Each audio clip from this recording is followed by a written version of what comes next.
Chapter 1189. Wang Sheng brought Mayer and Rosa to the appointment on time. After waking up early in the morning for morning classes, Wang Sheng knew that the other side was waiting anxiously, so he rushed over without even eating breakfast. "Old Joe, prepare something decent for breakfast," Wang Sheng shouted at Steward Joe, who was welcoming him. "You got rich, but you didn't tell me to give you something good to eat." Steward Joe didn't know whether to laugh or cry as he welcomed Wang Sheng, Mayer, and Rosa into the guest hall. Then, he quickly ordered the kitchen to serve breakfast. As usual, after Mayer and Rosa paid their respects to Tianzi, they entered the inner hall and happily planned how to spend money with the queen. Wang Sheng and Steward Joe were having breakfast in the guest hall. I finally know how to spend money." Wang Sheng only took one bite and tasted the meat that was served by the kitchen. For a cultivator, the meat of a 7-star demonic beast was the best tonic for a demonic beast that was one level lower than their cultivation level. Obviously, this was specially prepared for Wang Sheng. In the past, when he ate at Tianzi's place, although the food was also very exquisite and delicious, he had never used this level of beast meat. It seemed that Wang Sheng's words yesterday were effective. "I'm also confused. Now that I have gold coins, I should spend them quickly instead of worrying." Tianzi picked up his wine cup towards Wang Sheng. Wang Sheng also picked up his wine cup and drank with him. "You are right. There are many things that lack gold coins. Since I've earned gold coins, I just need to spend it. Why worry?" Tianzi seemed to have thought it through in one night. He put down his wine cup and said to Wang Sheng. Wang Sheng chewed on the demon beast meat in his mouth and gave Tianzi a thumbs up with his free hand before continuing to chew on the meat. There weren't many opportunities for the stingy Tianzi to treat him. "Let's eat first." Tianzi was also eating. However, his movements were much better compared to Wang Sheng's bold and unrestrained moves. Even though it was very fast, it was still pleasing to the eye. "You know how to spend money now." After eating rebellion, he returned to the guest hall and brewed some tea before sitting down. Wang Sheng smiled and asked Tianzi, "I didn't think about it before, but after Steward Joe brought your words back yesterday, I thought of a lot of ideas." Tianzi replied honestly. Although in terms of age and seniority, the Son of Heaven was Wang Sheng's actual father-in-law, they were speaking as equals. For Tianzi, as long as he didn't panic, how could he not know how to spend money? How many things were waiting for him to allocate gold coins? However, Tianzi was most interested in the cultural center and economic center that Wang Sheng had suggested. Even if he had to spend money this time, he would spend it on this. However, what interested Tianzi the most was the authority that Wang Sheng mentioned. "That scholar and the right to speak. Tell me in detail." Tianzi asked Wang Sheng. At this time, Tianzi was really asking for Wang Sheng's opinion. Those who teach, write articles, and sing praises all over the world, are they us, the warriors who cultivate, or those scholars who hold a pen? Wang Sheng asked with a smile. "Of course, it's those scholars." Tianzi replied without hesitation. What a joke for warriors like Wang Sheng or the 3 great consecrators. It was already not bad if they could write down the essence of their cultivation. To ask them to write articles, it was simply impossible, let alone sing praises. "Then tell me, when we are alive, there are still people who can remember our glorious battles. But after 100 years, if people want to know about our matters, what do they rely on to know?" Wang Sheng asked again. "After 100 years, I'm afraid we can only rely on some historical records." Tianzi was an expert in this aspect and immediately realized the mystery behind it. At most, it would be recorded in the family's secret inheritance. However, these family's secret inheritance is not something that everyone can see. I'm afraid that only 2 or 3 people in each family would know about it. Yes, Tianzi was always thinking about becoming the real Tianzi, the Tianzi who could suppress everyone. Just like that famous saying, if you don't plan for a lifetime, you won't be able to plan for a moment. Tianzi's plan was the foundation of the world. How could he not understand the meaning of Wang Sheng's words? After 100 years, if you want to know about history, you can only flip through the history books. The problem was history books were also written by people. If the people who wrote the history books added a little good words about the royal family today and the prestige of the royal family tomorrow, would people subconsciously think that they should respect the royal family? Of course, the premise was that the royal family still existed and always had a nominal upper hand. Was this reputation important? Of course it was important. Wang Sheng had said that in the business world, a good reputation could be used to make a living. Then in the political world, if the reputation of the royal family spread, it would be a great thing. Tianzi never thought that he could completely take the whole world under the royal family's command in his lifetime. However, to lay the foundation for the future generations bit by bit and implement it step by step, he had already thought about it. The authority that Wang Sheng gave him was now very clear to Tianzi. What was the authority? It was when everyone didn't know whether it was true or false. There were a few authoritative scholars who said that the truth was like this. This was the authority. In Wang Sheng's words, it was actually public opinion propaganda. This kind of propaganda, not only could it be done 100 years later, but it could also be started now. Subtly, little by little, it could change the minds of the people. There would always be people who couldn't cultivate and chose to become an official. As long as the capital maintained its lead and monopoly in the cultural field, wouldn't they be able to toss and turn as they wished? If you were really worried in the near future, then let's announce it to the world again. Wang Sheng was still not stingy at all. Let's say that the capital is permanently neutral. What do you think? Permanently neutral? Tianzi pondered these 4 words and carefully thought about it. Steward Zhou was also carefully thinking about it at the side. These 4 words were very easy to understand. Wang Sheng didn't care about how the two of them pondered and slowly drank the tea. Permanently neutral, of course, was a reference from the permanently neutral Switzerland on Earth. Even during World War I and World War II, it was safe and sound. There was indeed a reason. Even if you are permanently neutral, don't trust others too much. Your own strength still needs to be vigorously developed. Wang Sheng reminded in time. Just don't give them an excuse to make a move. Tianzi, of course, knew the key to this. He nodded and continued to ponder. Since he had already suggested Tianzi to develop in the direction of Switzerland, Wang Sheng certainly wouldn't forget how rich the Swiss banking industry was. How many rich people from all over the world were willing to deposit their wealth in Swiss banks. It seemed that Mayer was now restricted by the major vassal states and could only engage in the financial industry, right? Chapter 1190. After a long time, the emperor slowly shook his head. Permanent neutrality, not suitable. Wang Sheng heard this and did not find it strange. If the emperor really announced permanent neutrality, it would mean giving up the expansion of the royal family in the future. For the current emperor, this was definitely unacceptable. Revitalizing the royal family's glory was not to let the royal family be trapped in a corner of the capital. If that was the case, the royal family could do it now and did not need to announce their neutrality. Then let's first be neutral. Wang Sheng did not force it. After all, this was the royal family's own matter. Wang Sheng was only responsible for giving ideas, not saying. In reality, the meaning of staying in the capital is more or less the same. In reality, only doing and not saying anything made the emperor nod his head. It was acceptable. As long as it did not hinder the expansion of the royal family in the future, would the royal family be lacking in what they could do and not say? The topic once again turned to spending money. This time, Wang Sheng explained in more detail. At least there must be a school that gathers the world's scholars to study and teach their disciples. You can name it however you want.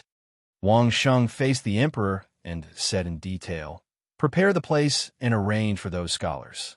Just use a certain level of court officials to settle them down so that they do not need to worry about food, clothing, daily necessities, and transportation. They just need to focus on their studies. Let them write books and help them spread their knowledge to the world. Of course, if it is to your liking, promote it vigorously. If it is not to your liking, needless to say, with the emperor's methods, he would definitely have a more exquisite way to deal with it than Wang Sheng. No one would be able to say anything against it. This matter was related to the emperor and the royal family's right to speak in public. Of course, the emperor paid attention to it and nodded his head repeatedly. In particular, Wang Sheng's last sentence seemed to have struck a chord in his heart. Steward Zhou was no longer serving at the side. Instead, he spread out a brush and paper on a table not far away and quickly wrote it down. From the looks of it, he had already become a secretary. Obviously, he attached great importance to what Wang Sheng said now. The school has specially allocated a place for students from all over the world to study. Wang Sheng thought about the posture of a university on Earth. Seeing that the emperor was listening attentively, he couldn't help but bring up the ancient imperial examination system. If there is a suitable opportunity, give them a chance to become an official. Every few years, a national examination would be held. As long as one was ranked at the top, he or she would be admitted as an official. This would stimulate those students who wanted to become officials to gather in the capital. As for the specific arrangement of official positions, I'm sure you're better than me. Tianzi was still nodding his head. As long as Wang Sheng took the lead, he would know how to attract those scholars. In this regard, Tianzi had done a good job previously. Most of the famous scholars in the world were indebted to the royal family. Now, Wang Sheng's move was obviously to rope in every generation, which was exactly what the Son of Heaven wanted. In addition, the Grand Theater only has 1,000 seats, which is obviously not enough. Wang Sheng immediately suggested, continue to build. Build one in the north, south, east, and west of the outer city. Make it bigger and have more seats. Each theater will perform once every 10 days or half a month. Now, there are many people in the Royal Academy of Arts who have completed their studies and are willing to stay in the capital, form a few more bands, and perform in the 4 theaters.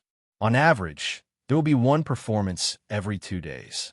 Even if they aren't at the level of a grandmaster, they can still promote their cultivation. The price will be more affordable. This is definitely attractive to martial artists. Tianzi's eyes lit up. He started to rope in scholars, and now he started to rope in martial arts masters. With this method, perhaps not many masters from the major families would be attracted, but those loose cultivators would definitely be attracted. What you said before, is it mainly to attract the attention of the whole world? Tianzi listened and pondered. Suddenly, he seemed to have thought of something and asked Wang Sheng. It's not just to attract their attention. Wang Sheng admitted frankly, it's also to attract their people to live in the capital. Even if they don't live in the capital, they're looking forward to staying in the capital for a period of time. It's still the same sentence. Let the capital become a place that they long for and look forward to. What's the final goal? Tianzi didn't realize what role the power of the royal family played in this, so he asked in confusion. It's to let them know that the capital is safe, and they are willing to maintain the safety of the capital. Wang Sheng thought about the Swiss bank and said to Tianzi, the final goal is to let them be willing to invest all their property in the capital because it is safe here. Hearing this sentence, Tianzi's eyes suddenly lit up. If he was still worried about being besieged because he might have too much money in his hands, then Wang Sheng's last sentence completely let Tianzi put down his worried heart. If he had money, he would definitely be targeted by others. But if others' money was placed together with his own, then he would definitely rack his brains to find ways to protect it. Such a simple method. Why didn't he think of it before? The reason was too simple. At this moment, Tianzi was truly convinced by Wang Sheng's plan this time. Although the previous method could also solve the problem, forcing himself to spend money and letting everyone know about it always made Tianzi very unhappy. I'm a dignified Tianzi. Others haven't done anything yet, but I have to spend a large sum of money because I'm afraid. Moreover, I'm spending it on something that I'm not very willing to do. This feeling is really vexing, but now it was completely different. I had made the capital city look so beautiful that people would forget to leave. In fact, everyone was willing to store their gold coins in the capital city. This was the most fundamental way to make everyone feel at ease.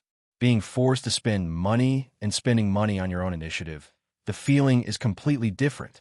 Even without Wang Sheng's reminder, Tianzi could think of where and how to spend money on his own initiative.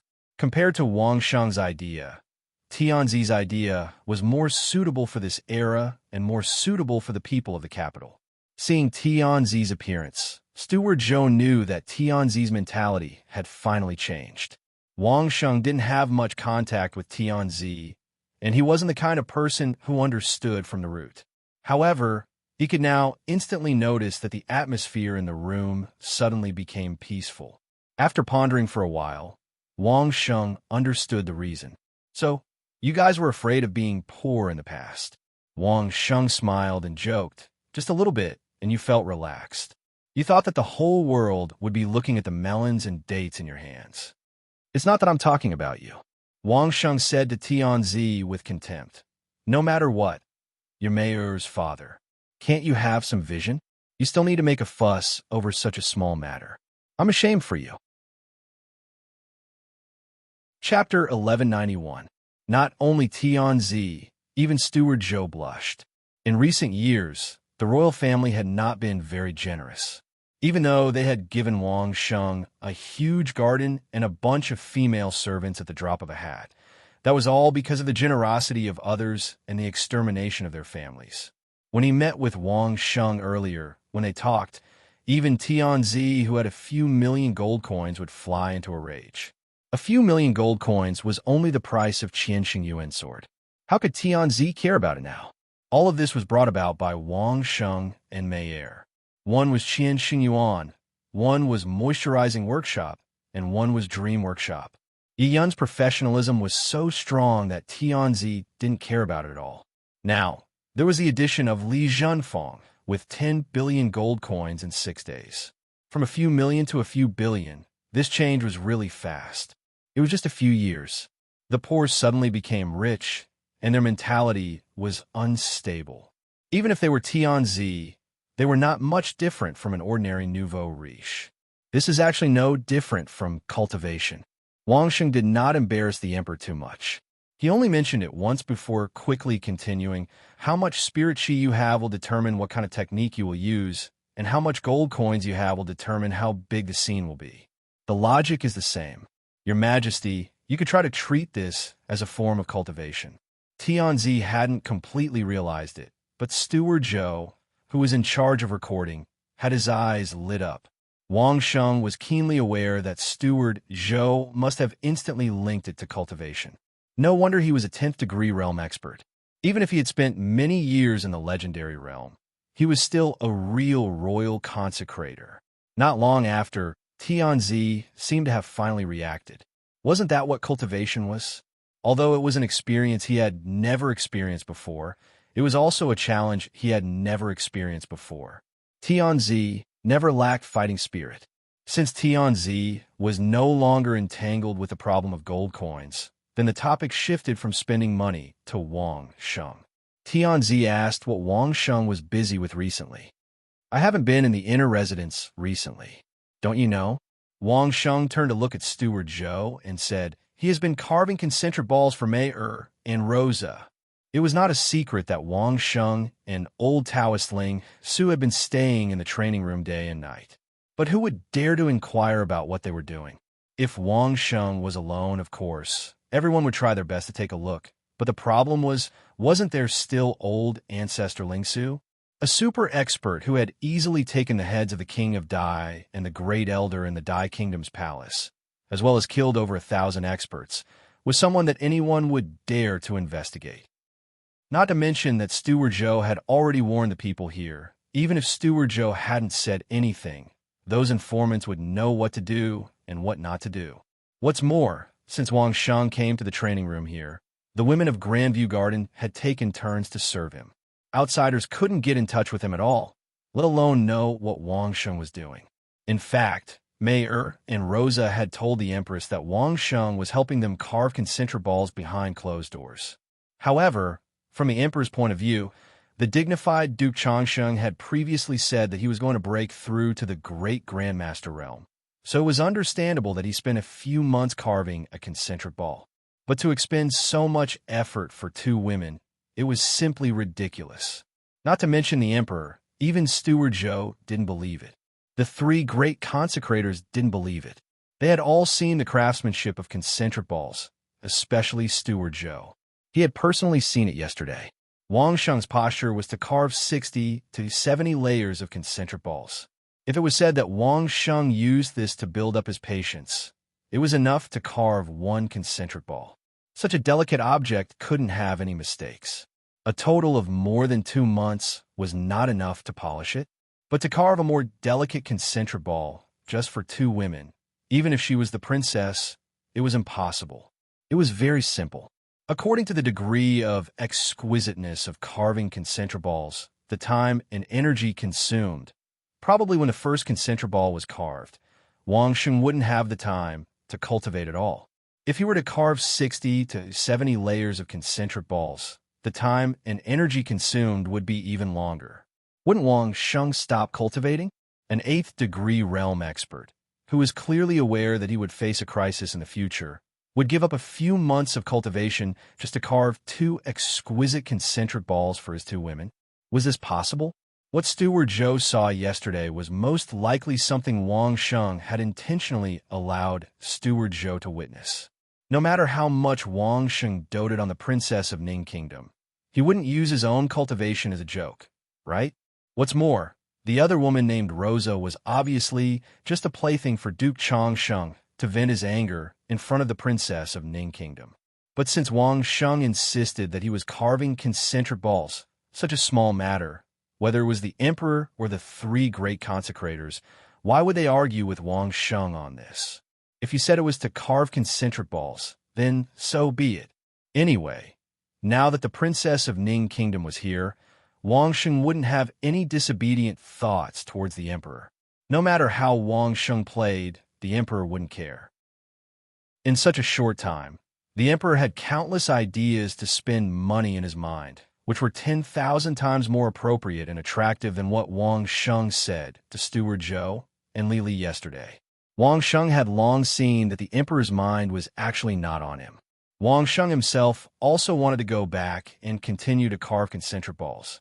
He didn't blame the emperor for ignoring the person who came up with the idea when he had the idea.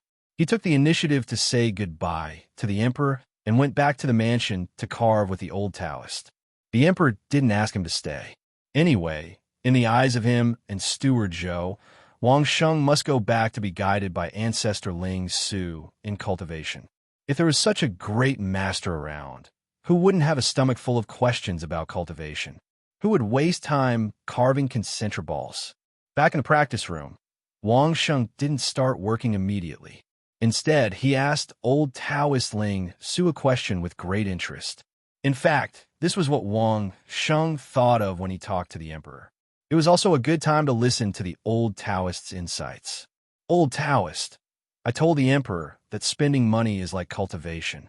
You can use the moves according to the amount of spiritual energy you have, and you can play as big a scene as you have gold coins. Wang Sheng looked at the old Taoist and asked, now that your spiritual energy cultivation is so high, what kind of shocking moves can you play? How big a scene can you play? That's a unique way of saying it. The old Taoist heard this and laughed. It sounds like earning gold coins and spending money is really like cultivation. No wonder Mayer's cultivation is so fast. It's not without reason. Of course, Wang Sheng didn't forget to be proud of himself. After laughing, he asked the old Taoist, Old Taoist, can you do that when those super monsters melt the iceberg in an instant?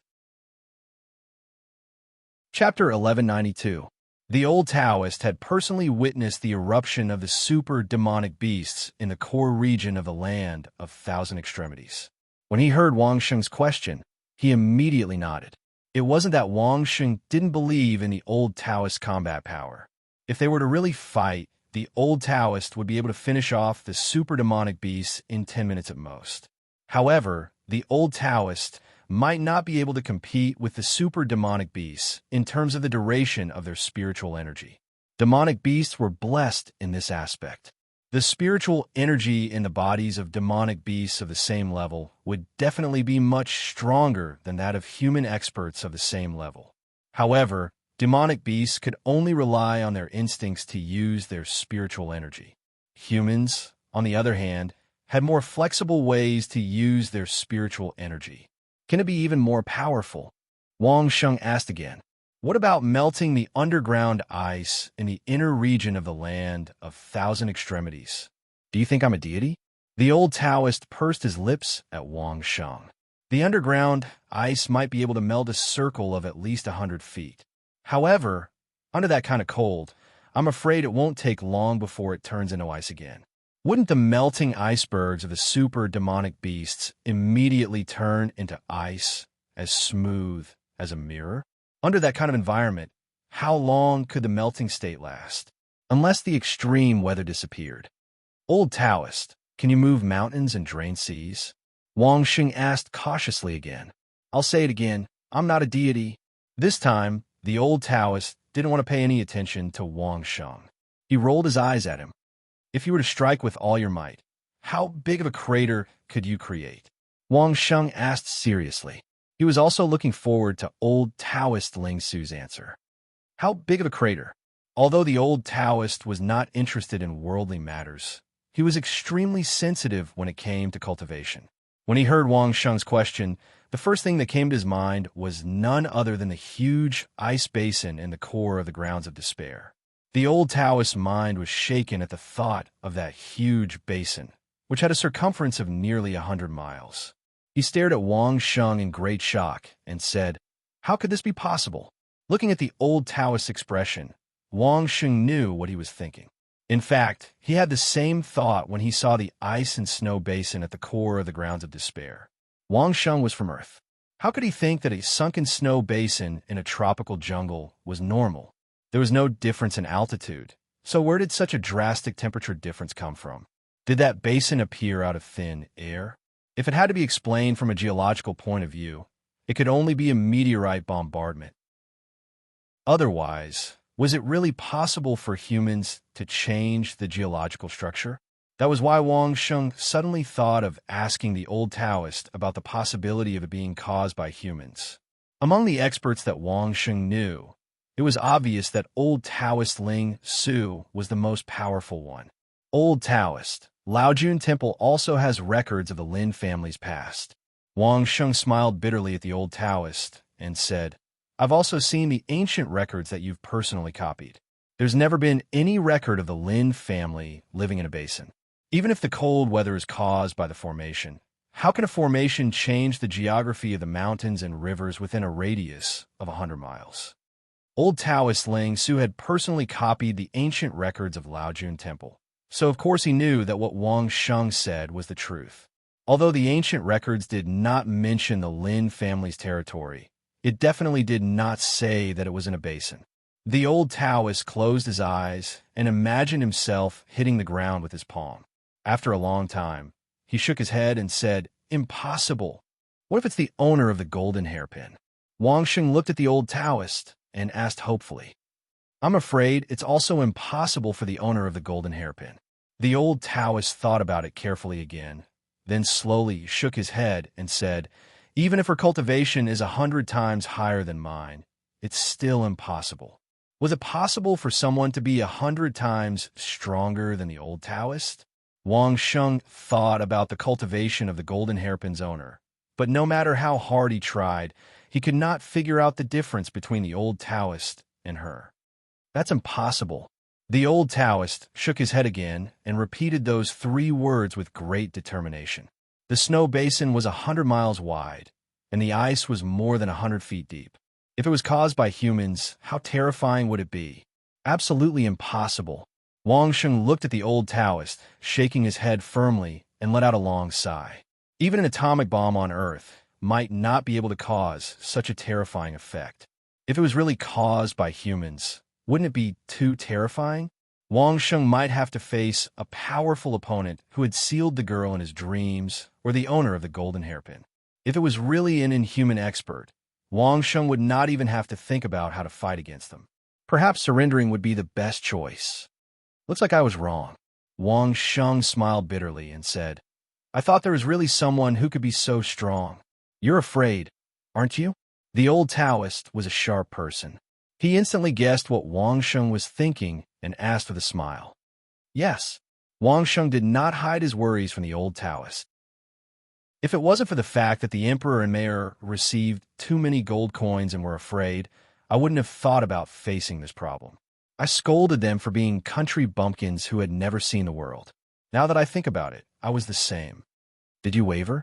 The old Taoist Ling Su did not care how Wang Sheng scolded the emperor. If it was him, he would also be shocked by so many gold coins, let alone others. What he was interested in was whether Wang Sheng would also be shaken by the thought of some terrifying power. No. Wang Sheng smiled, and his eyes were filled with indescribable determination. Ever since I made up my mind to find her, I have never wavered. I am, and I will still be. The more he said, the more determined Wang Sheng's eyes became. In the end, it became unwavering. The girl in his dreams. Wang Sheng would definitely find her and ask her why she wanted him to kill her. Then what are your plans now? The old Taoist asked with interest. I'm really curious. Where did you come from? Who could have taught someone like you? What other plans can I have? Of course, I'll continue working. Wang Sheng pointed to the half-finished concentric balls on the table and said, Why are you still planning to give up halfway? Kid, are you really not planning to cultivate? The old Taoist Ling Su smiled at Wang Sheng and asked, Don't tell me that you really believe the emperor and Steward Zhou. What does it have to do with me whether they believe me or not? Wang Sheng laughed. Why wouldn't I do something that I know will benefit me? Do I look like such a stupid person to you? From the beginning to the end, Wang Sheng did not answer the old Taoist Ling Su's question about where Wang Sheng was from. Wang Sheng really could not answer this question. Even if he told the old Taoist Ling Su that he was from Earth, would he be able to understand? However, old Taoist, cultivation has always been about laying the foundation. At what stage does it mean to lay the foundation? Wang Sheng asked curiously. Below the peak of the legendary realm, it's all about laying the foundation. The old Taoist answered without giving up. Chapter 1193. The old Taoist said resolutely without the slightest hesitation. Wang Sheng believed that the old Taoist was absolutely telling the truth. However, if these words of the old Taoist were to be spread to those who were bitterly pursuing the legendary realm, who knew how they would feel, the martial arts they had been pursuing for their whole lives were probably at the peak of the legendary realm. If they knew that the realm they had been pursuing for their whole lives was actually just the foundation, how would they feel? Sometimes, ignorance was really bliss. However, Wang Sheng was also very envious. If they really passed the stage of laying the foundation, how amazing would the world above be? While Wang Sheng and the old Taoist Ling Su were carving concentric balls, the people outside did not stop at all. What was supposed to happen would still happen. Finally, people began to slowly inquire about the remaining thousands of courtyards and mansions in the second batch.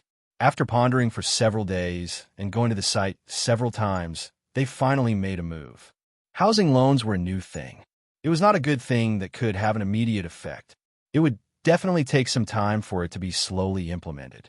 Even if it could be implemented, perhaps only those who were bold enough to be the first to eat crabs would dare to use it.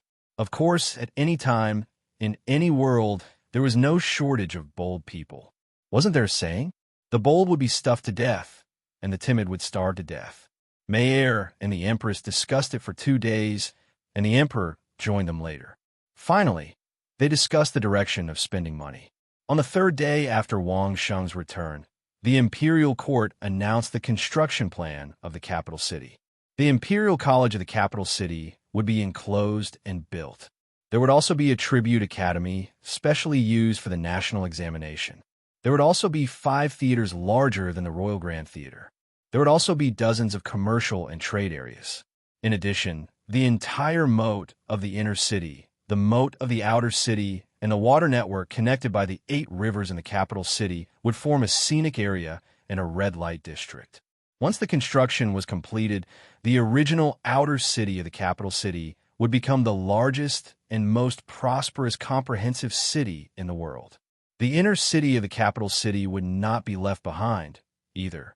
It was a place of higher consumption. In fact, starting from the moat in the inner city, the level was completely different. Even if the pleasure boats in the outer city's moat could enter the inner city's moat through the capital's 8 rivers, they did not have the qualifications.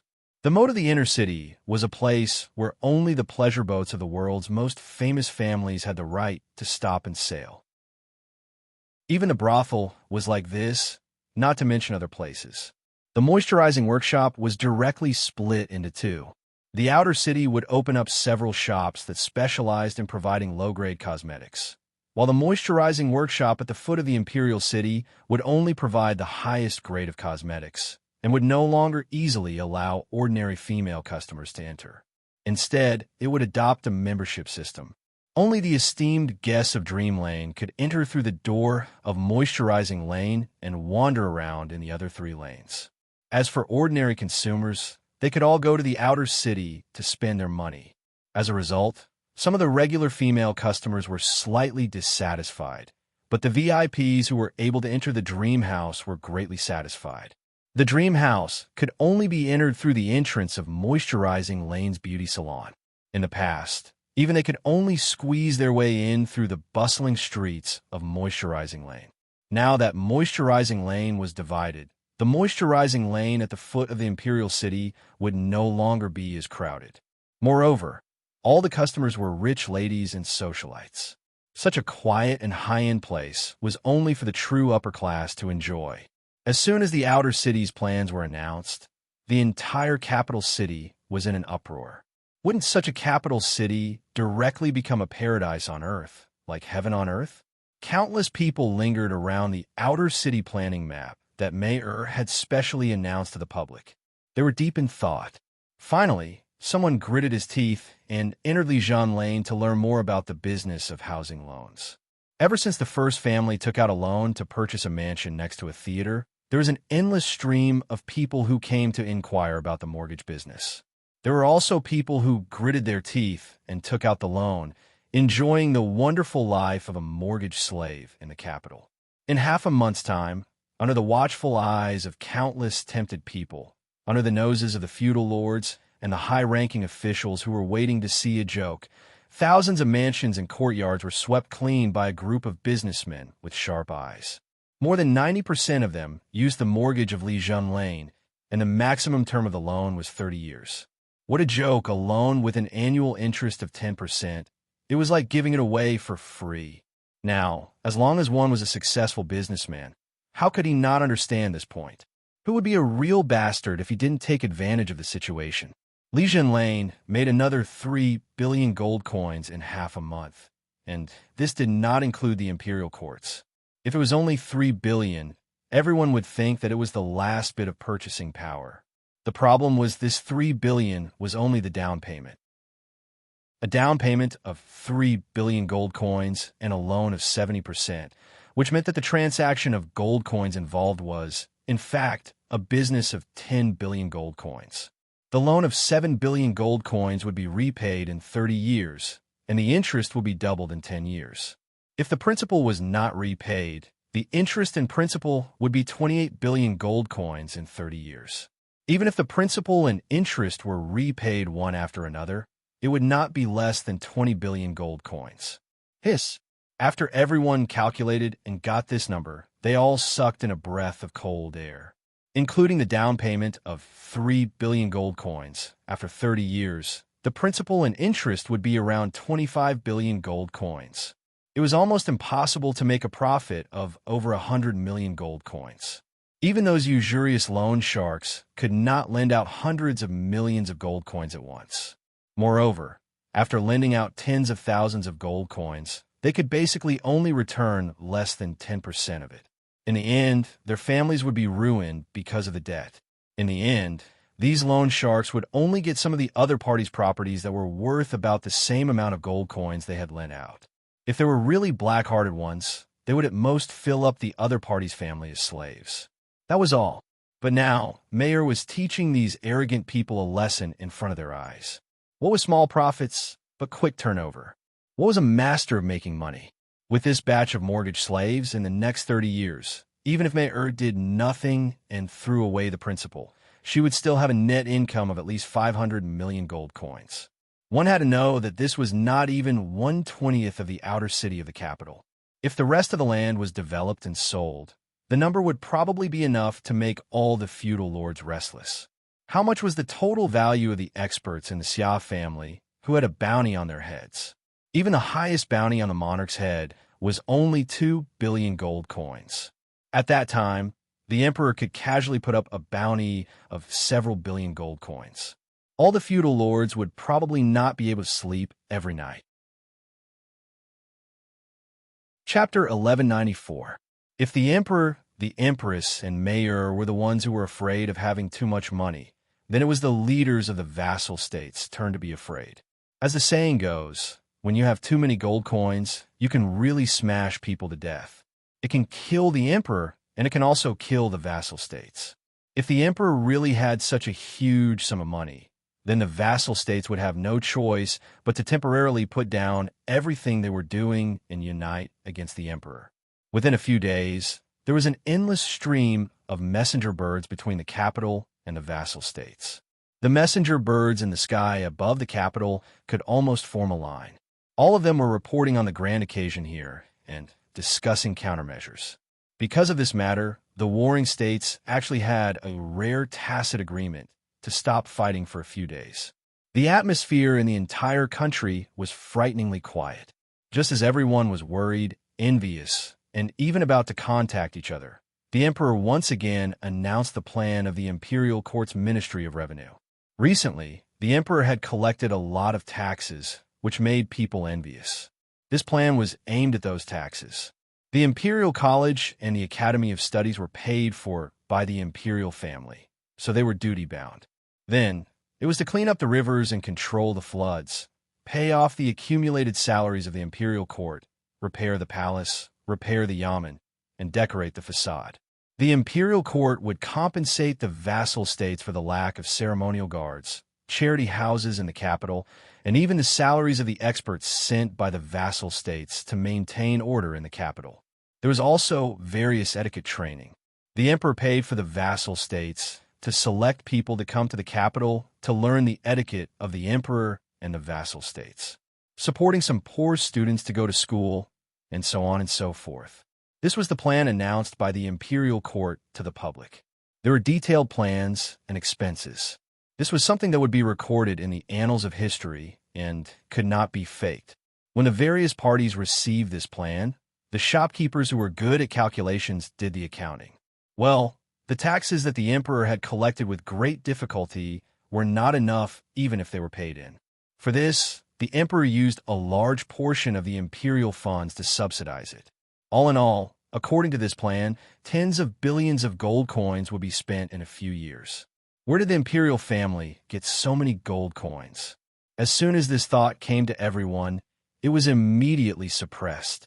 What a joke! How could the Li Jun lane, which had earned tens of billions of gold coins in the capital, not have the support of the royal family? If they were the ones doing such a big business in the capital city of the major feudal vassals, if they had no relations with the major feudal vassals, would the major feudal vassals allow the entire family of the merchant to leave alive? Everyone's previous worries disappeared without a trace in an instant. It was obvious that the royal family was really going to be the emperor in name. Can't you see that the first expense is to train the officials of the Ministry of Rights? Food and lodging were taken care of, as well as a guard of honor. The emperor was willing to do this kind of face-saving work, and everyone was eager to cooperate. The Son of Heaven only wants each family to train 50 officials in charge of etiquette. No problem. Other than the 50 that the imperial court was willing to pay for, each family would also send another 200 to be trained together. The emperor himself had torn down the city walls. He was willing to pay to regulate the river and throw the gold coins into the water to show that he had no ambition. If the families did not even give him this face, then it would not be right. Not only did they have to give him face, they had to give him enough face. Did the Son of Heaven really want this face? Give it to him. Not only did they send officials to learn etiquette, they also wanted the kings to personally write a passionate thank you letter to the Son of Heaven. The tone of the letter had to be humble, thanking the Son of Heaven for the rewards and for the lack of guards of honor. They had to be very sincere, and their tone had to be humble. They had to do it properly so that the Son of Heaven could happily become a human symbol, a human seal. Speaking of which, just looking at the current state of the capital and the plans of the various lords after they returned from the incident, even the important figures of the major feudal vassals felt their hearts itch. This capital was really a good place to go. If it could really be built to this state, they would probably have to let their children and relatives go to the capital to play. As long as the royal family in the capital had no ambition, then everything was fine. Everyone was also happy to cooperate with the Son of Heaven and ask for a few more titles for their children. See, only those with titles could buy a mansion in the inner city of the capital. Now that the outer city of the capital was being fought over, what was the situation in the inner city? If the royal family did not cause trouble, then the other rich Li Zhenfang would not be a problem at all. In the end, Wang Sheng was just a barbarian, a nouveau riche who suddenly became rich. So what if he had the Temple of Lao Jun as his backing? The Temple of Lao Jun had announced to the public in front of the statue of the Taoist ancestor that it did not care about worldly affairs. Because of this, all the parties were willing to accept the Taoist sect to preach in their territory. Without the Temple of Lao Jun, the gold coins that Wang Sheng had were for everyone to accumulate, and they would slowly settle it in the future.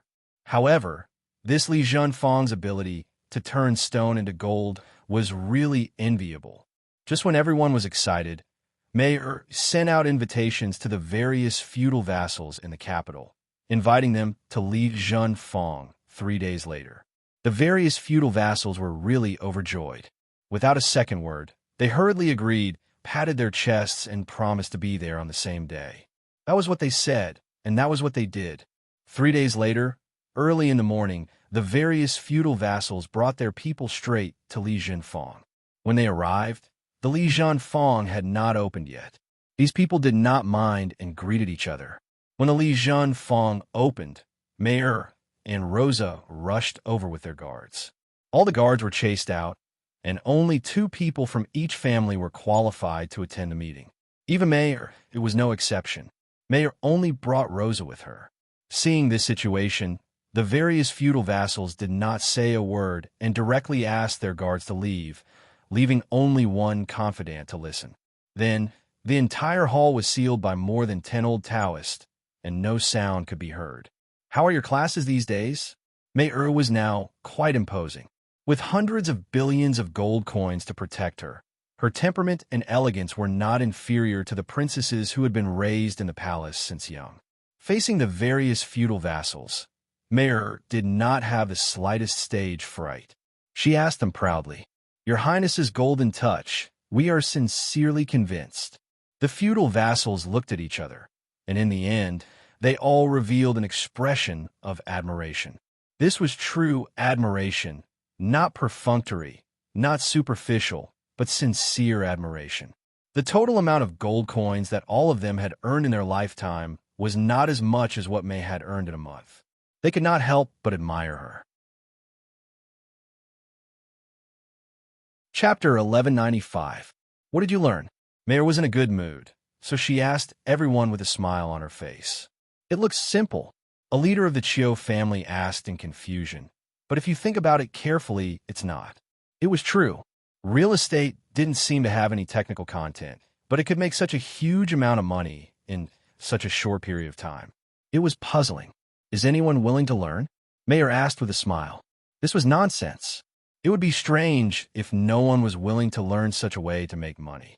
Seeing everyone nodding, Mayer asked casually, "Can you afford the tuition?" Everyone was shocked.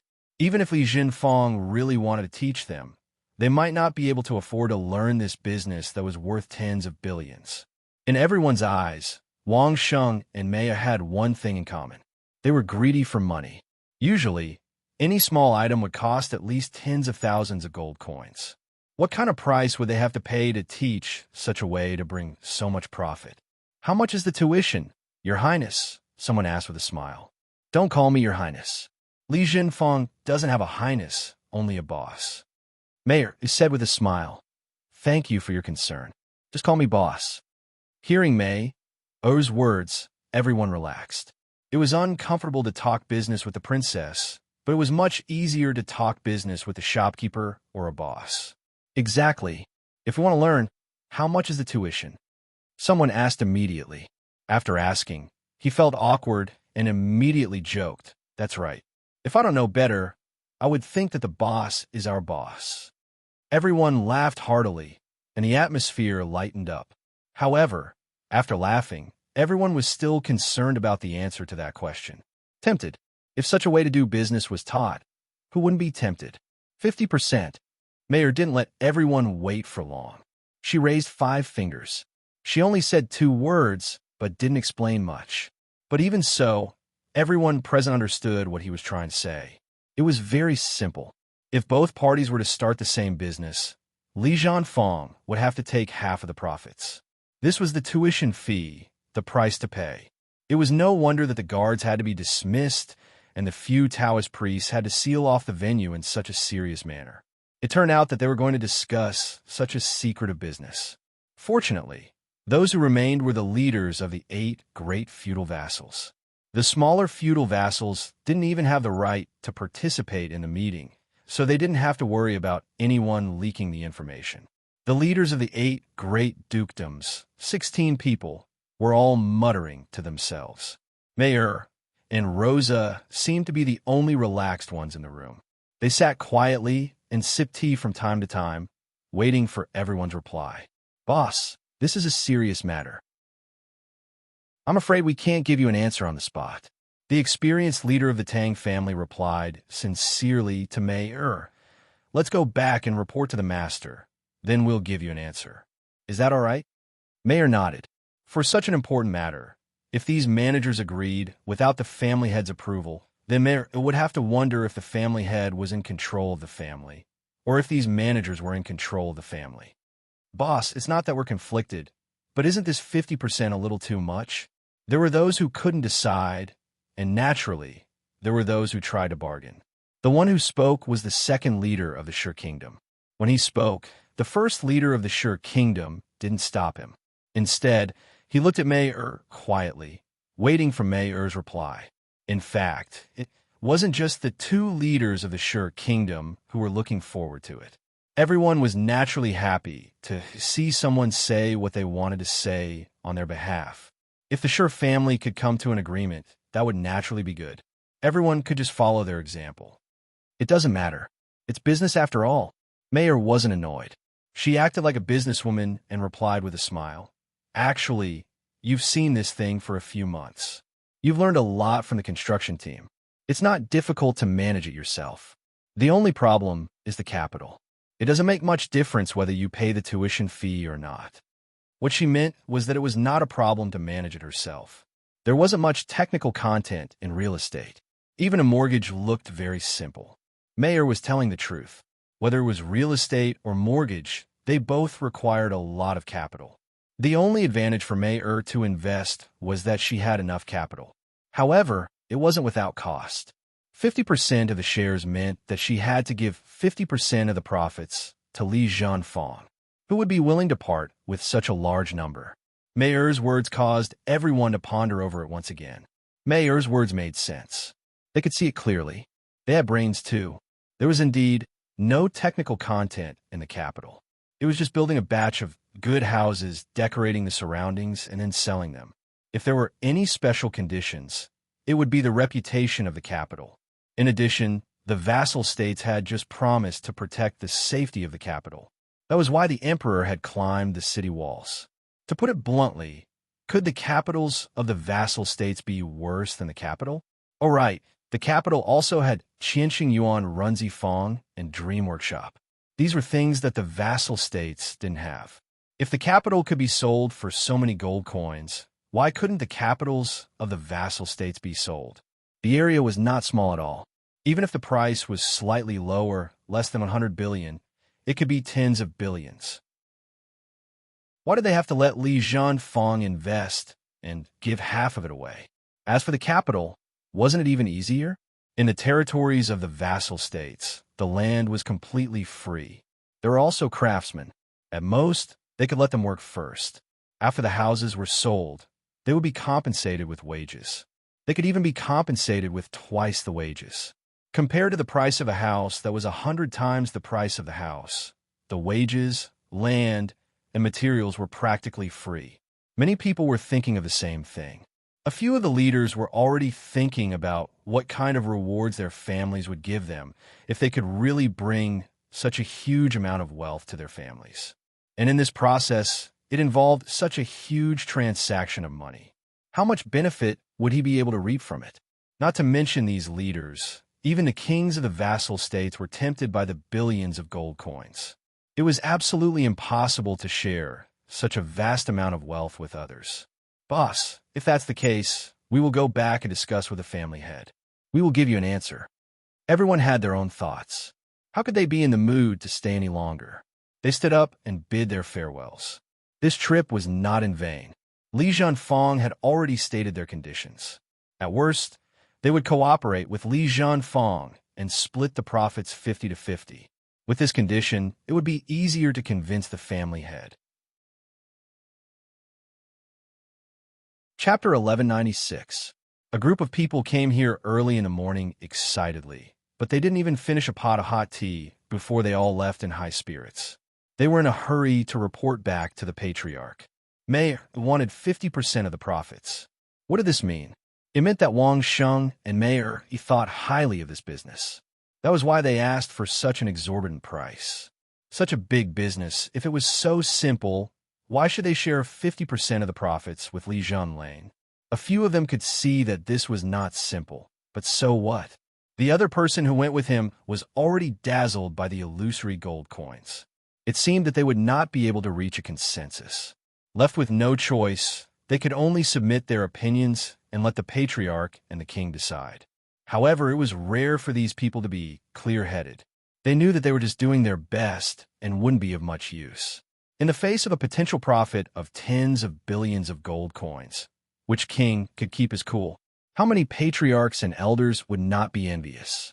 This was a horrifying amount of wealth that could be accumulated over hundreds of years. Even the patriarchs and elders of the great clans combined would not have seen so many gold coins. How many people would be able to resist such temptation? Mayer did not have any opinion on the matters that the parties wanted to discuss. She watched them leave with a smile. When everyone left, she exchanged a look with Rosa and no longer paid attention to these people. She continued to handle the matters that needed to be handled. When they returned home at night and had dinner with Wang Sheng, Rosa asked Wang Sheng, "Master, isn't it bad to let them make a fortune like this?" Wang Sheng smiled, but did not speak. He turned to look at Mei. Seeing that Mayer did not expect an answer, he smiled and said to Rosa, "Mayer will understand. You should ask Mayer." Annoying. Mayer was very dissatisfied with Wang Sheng's laziness, but she didn't hide it. Instead, she patiently explained it to Rosa. During this period of time, it seems like it's been easy for us to earn gold coins. It seems like as long as we do things like this, we can easily earn gold coins. Mayer laughed as she commented, "However, it's not that simple. If all the feudal vassals wanted to do this, they would only rejoice in vain, and they might even suffer huge losses. This is a huge pit that Master has dug for them. How could such a profitable business suffer a loss?" Rosa was shocked. She was not an expert who was extremely sensitive to business operations like Mayer. Moreover, during this period of time, she had spent most of her time balancing the yin and yang of her sisters in Grandview Garden. More than 600 beauties had to work alone for Rosa. How could she have time to think about these things? Earn money?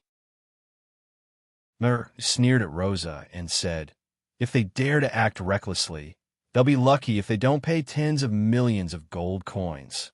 They still want to earn money?" Hearing that those fellows would suffer heavy losses, Rosa immediately beamed with joy. Although she was not sensitive to business matters, after working in the Assassin's Hall for so many years, how could she not see through those fellows' thoughts? They clearly wanted to leave Li Jianfeng behind and work alone. This made Rosa feel very unbalanced. Now that she heard that they would lose money, she immediately felt better and hurriedly urged Mayer to tell her quickly. The capital can sell for a high price because of the safety of the capital. Mayer was not afraid of letting Rosa know more about it. After all, the family was happily chatting at the dining table.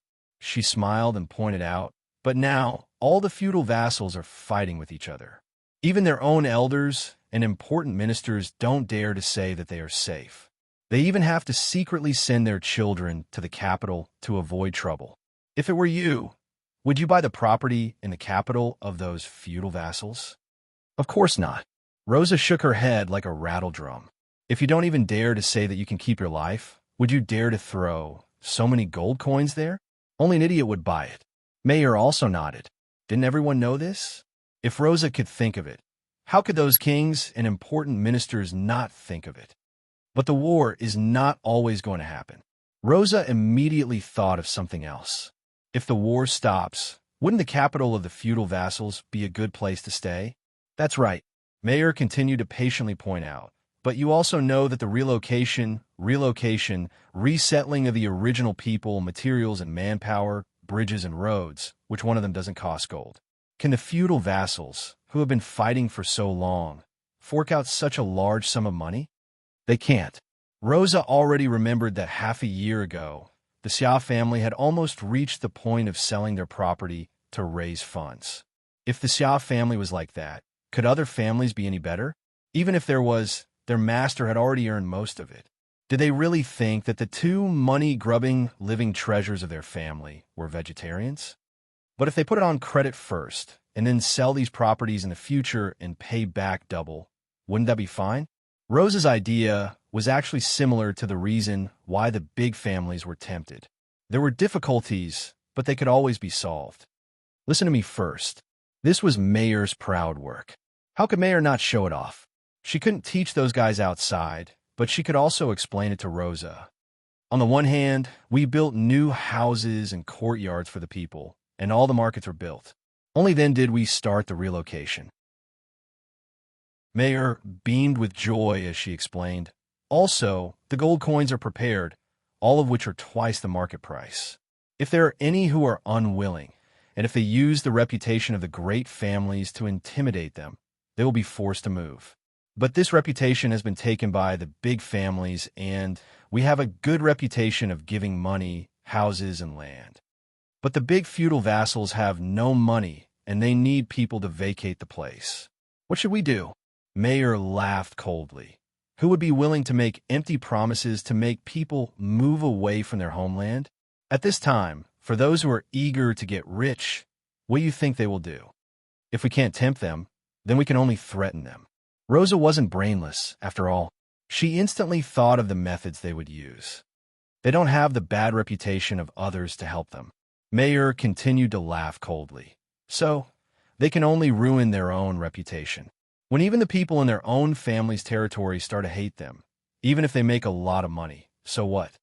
Moreover, you also know that if we really start the construction, the money won't just be to relocate the original residents, right? Mayer laughed. Yes, Rosa had done it herself. Of course, she knew where the flow of gold coins was. Once the construction starts, the materials, transportation, manpower, cleaning, landscaping, which one of them isn't pouring money? At that time, when I saw the gold coins flowing out, I was terrified. Chapter 1197. They had no money and wanted to get things done. The big families were used to being overbearing, especially in their own territories. So what else could they do? There was only one way left: credit. Promising a high interest rate, and when the real estate business made a lot of money in the future, they would use it to fill up the previous hole. If it was on Earth, they could mortgage the land to the bank and then borrow money for construction. But in this spirit world, where would the bank come from? Wangsheng wanted to do it, but it hadn't started yet, right? Don't think that it would be completed smoothly once the construction started. Mayer and Rosa both knew that for this real estate plan. The Dream Workshop had trained a logistics team and started purchasing and transporting as early as a few months ago. The engineering team also practiced outside the city first. It took a full half a year to train a group of skilled workers to build a large number of ordinary courtyards and houses. Among them, there were many disciples and grand disciples of the exquisite pavilion, as well as the shopkeepers who had been painstakingly trained by the Qiansheng Yuan Runzi Workshop and the Dream Workshop Elegant Charm Workshop for so many years. With Wang Sheng's guidance on the overall management of the project in the other world in his spare time, they were able to slowly train people from easy to difficult, bit by bit. To put it bluntly, just the food and drink of the tens of thousands of people needed a special team to manage. It wasn't that the big feudal vassals didn't have such talents, but when they were still big families, the scale was not big, and the people they trained were only able to manage a small team of dozens or hundreds of people. If they really wanted to start the construction of the whole city, it wouldn't be a matter of 1,000 or 800 people, but thousands or even tens of thousands of people. In May-er's words, if they could bring out a suitable team within half a year, it would already be a great success. As for doing a good job, it was better not to expect too much. They had never seen such greedy people. Previously, when Mayer moved, it was the relocation of the entire outer city of the capital, which was solved in one go. Although this cost a lot, it was very efficient and there were not too many future problems. When the people who moved out found that the housing prices had risen to the sky, it was already too late and they could only find a way to get a loan to buy it back. After all, the big feudal vassals had to bear the bad reputation. Moreover, these people were the first to buy mansions in the inner and outer city. Everyone had eyes. Even if the citizens of the capital were not satisfied, the new houses that Mayer had built for them were much more spacious than the old ones. The surrounding facilities were not any worse than the old ones. If there was really a loss, it would be the high housing prices in the city. They did not earn the difference in price. But if they were allowed to earn the difference themselves, would they dare to demand such a sky-high price from the various feudal vassals? The people of the capital might resent them for being forced to move away, but they might also be happy that the skyrocketing property prices in the capital had caused the various feudal lords to pay a hefty price. The Princess of Ning Kingdom was helping them to take revenge, because it was the first time, no matter if it was the major feudal vassals or the common people of the capital, no one knew what was going on. Therefore, everyone moved away willingly or unwillingly. It was impossible for him to come back and cause trouble. However, if the feudal vassals were to play along, that would be a completely different matter. Everyone knew that after the people in the capital moved, the newly built mansions were sold at sky-high prices. At this time, if you wanted to buy the land and real estate of the people of the capital with the price of a farmhouse, wouldn't it be a joke?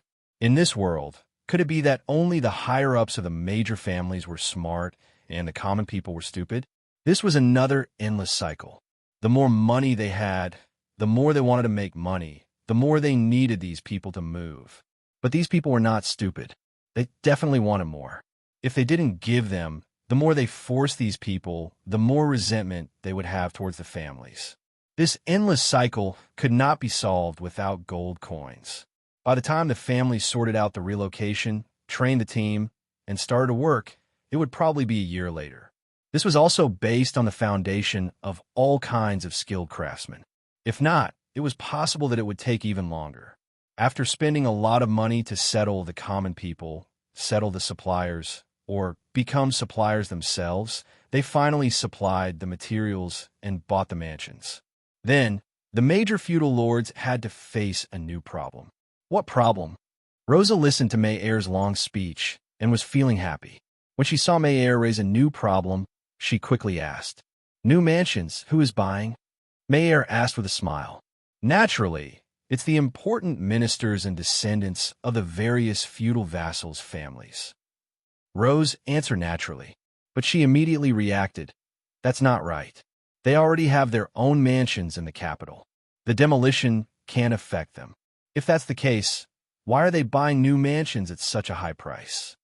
If the descendants of the family didn't buy it, did they want the descendants of the Schur family to go to the Dai family and buy a mansion at a high price?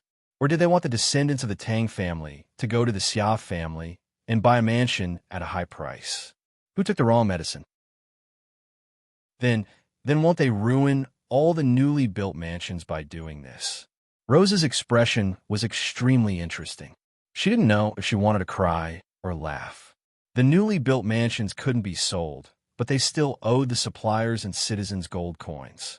What was the point of tormenting them for so many years? Didn't Master say it before? What about supply and demand? Mayer was still smiling as she pointed out to Rosa, "Before you think about selling something, you should first think about who you're going to sell it to. Think about it. Qian Sheng Yuan, Runzi Workshop, Dream Workshop, Yiyan, didn't they all do this? Before we open our business, we'll already think about who we're going to sell to. There must be people among the managers and managers of the major vassal states who understand this, right? Rosa nodded in agreement. Her family's business was simply the most purposeful business. However, the major vassal states had run amok in the world for so many years. Their businesses were also spread all over the world. How could no one have thought of this? Of course, they've thought of many, but tens of billions of gold coins are enough to dazzle their family heads and elders.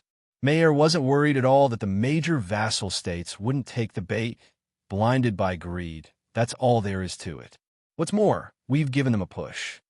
If Mayer hadn't told those people in the morning that she wanted to be a shareholder and asked for half, the various parties would definitely have thought about the traps within. However, Li Jinfeng wanted half of the profits. That meant that they would definitely make a huge profit. Why would they give the ready-made gold coins to Li Jinfeng? Then what if there are really smart people who want to split the profits with Li Jinfeng? Since Rosa had asked, she definitely had to get to the bottom of it. Thus, she immediately asked this question. Then let them wait. Mayer didn't beat around the bush either. She smiled and said, "Wait until we're done here in the capital, then we'll talk about the other side. If they can wait, then they can wait slowly. After a few years, there will definitely be other new situations." "That's right, madam. Other families don't have the conditions of the capital. But if they want to do business in Carefree City, wouldn't they be able to?" Rosa was born in Carefree City. Naturally, she immediately thought of Carefree City. Mayer didn't think of this. Her beautiful eyes also looked at Wang Sheng. Chapter 1198. The Worry-Free City was the only city that was as safe as the capital city, and its area was not small. Most importantly, the Worry-Free City was rich. Wang Sheng had swindled a lot of gold coins from the major families, but the Worry-Free City did not suffer much loss. Not only did they not suffer any loss, they even made a profit. On one hand, the Worry-Free City had given out countless bounties during this period of time, and the Worry-Free City also had an intermediary fee for the killers who received the bounty. On the other hand, the Worry-Free City Lord, Wang Sheng, and the Imperial Treasury's wine business were like a cornucopia, raking in gold every day. So far, the Worry-Free City had only spent a few batches of tickets from Wang Sheng, but the money they received was more than a few million gold coins. In terms of money, the Worry-Free City probably had more cash than any of the vassal states. Moreover, the Worry-Free City only needed a word from the Worry-Free City Lord, and all the killers who were protected by the Worry-Free City Lord would move obediently without a word of objection. The Worry-Free City is the same. Wang Sheng took over the conversation and comforted Rosa with a smile. Perhaps the people who were forced to flee to the Worry-Free City would buy houses here, but outsiders would not easily throw away so many gold coins in the Worry-Free City. Why? Rosa was very familiar with the Worry-Free City in the past, and she did not feel that the Worry-Free City was abnormal, so she blurted out, "You're used to the life in the Worry-Free City, so you might not feel it." Wang Sheng smiled bitterly. He turned to Rose and said, "Ask Mayer, which rich man with status would be willing to spend a lot of money to be neighbors with a bunch of fugitives who are being hunted down by countless people and don't know when they'll die?" Mayer also smiled bitterly and shook her head. If it was not for the needs of business, even she would not be willing to go to the Worry-Free City. There were many fierce people who could not leave the city, and it was already frightening to walk on the streets, let alone become neighbors. "There's another more important reason," Wang Sheng said. Seeing that the two women were looking at him, Wang Sheng proudly kept them in suspense and slowly ate his wine and food. When even Mayer's eyes were a little angry, Wang Sheng laughed and said, "In the capital, in addition to safety, there are also a lot of enjoyment." Wang Sheng pointed to the surroundings. "Eat, drink, play, clothing, food, shelter, and transportation, everything you need. Living in the capital, you can enjoy a lot of fun anywhere." What did Worry-Free City have? The people inside are either busy making money, cultivating, or taking revenge. To put it bluntly, there aren't even 2 brothels outside the door. How do you expect those rich people to stay? When Mayer heard Wang Sheng's vulgar words, she couldn't help but slap Wang Sheng in anger. However, the two women finally understood that a place like the worry-free city was really not suitable for those rich people to live in. Those with money and status all cherished their lives. If they wanted to enjoy themselves, why would they place themselves in a harsh environment like the worry-free city? Without buyers, even if the worry-free city could build 10,000 beautiful mansions, so what? Even if they didn't borrow money or ruin their reputation, building mansions that no one would buy would be the same as throwing gold coins into the water. Perhaps the assassins in the worry-free city could settle a part of the problem in order to survive in the city. But most people only wanted a place to stay. They didn't need a beautiful mansion. Just as Mei Er and Wang Sheng expected, there were many smart people, but there were even more who were blinded by gold coins. More importantly, the fact that Li Zhenfang wanted a share in the business was already very clear. If there wasn't a huge profit involved, would Wang Sheng and Mei Er, who were greedy for money, take the initiative to participate? When the news spread back to the various countries, it immediately caused a frenzy in the upper echelons of the various countries. A business worth tens of billions or even hundreds of billions was actually thrown in front of the rulers of the various countries. Such a huge matter definitely had to be clarified. Thus, some of the managers in the capital who were in charge of observing and learning were immediately summoned back. They had to clarify the specific operation methods and how Li Zhenfang was playing the game. When everyone started to pay attention to this, Wang Sheng and Mei Er had a long period of peace and undisturbed time. Wang Sheng could continue to sculpt the works in his hands, and Mei Er could continue to manage the sale of the next batch of mansions. Just as the observers had predicted, Mei Er had released a batch of exquisite mansions within a month. Then, the upper echelons of the various families, who had been prepared for this, swarmed in, and the thousands of exquisite mansions along the river were swept clean. Everyone's thoughts were very united. They all brought a portion of the down payment, and the rest of the money was borrowed from Li Zhenfang. Not only for themselves, as long as their relatives and friends could afford it. They had already informed them. A month's time was enough for them to send messages back and forth several times. Both the manpower and the money were fully prepared. Before the commoners could even react, the batch of exquisite mansions had already been sold out. The average price was a few million gold coins. Even if it was only a 30% down payment, to Li Zhenfang, it was still a few billion gold coins in a month. Behind this was a 30-year loan with a capital of more than 20 billion gold coins.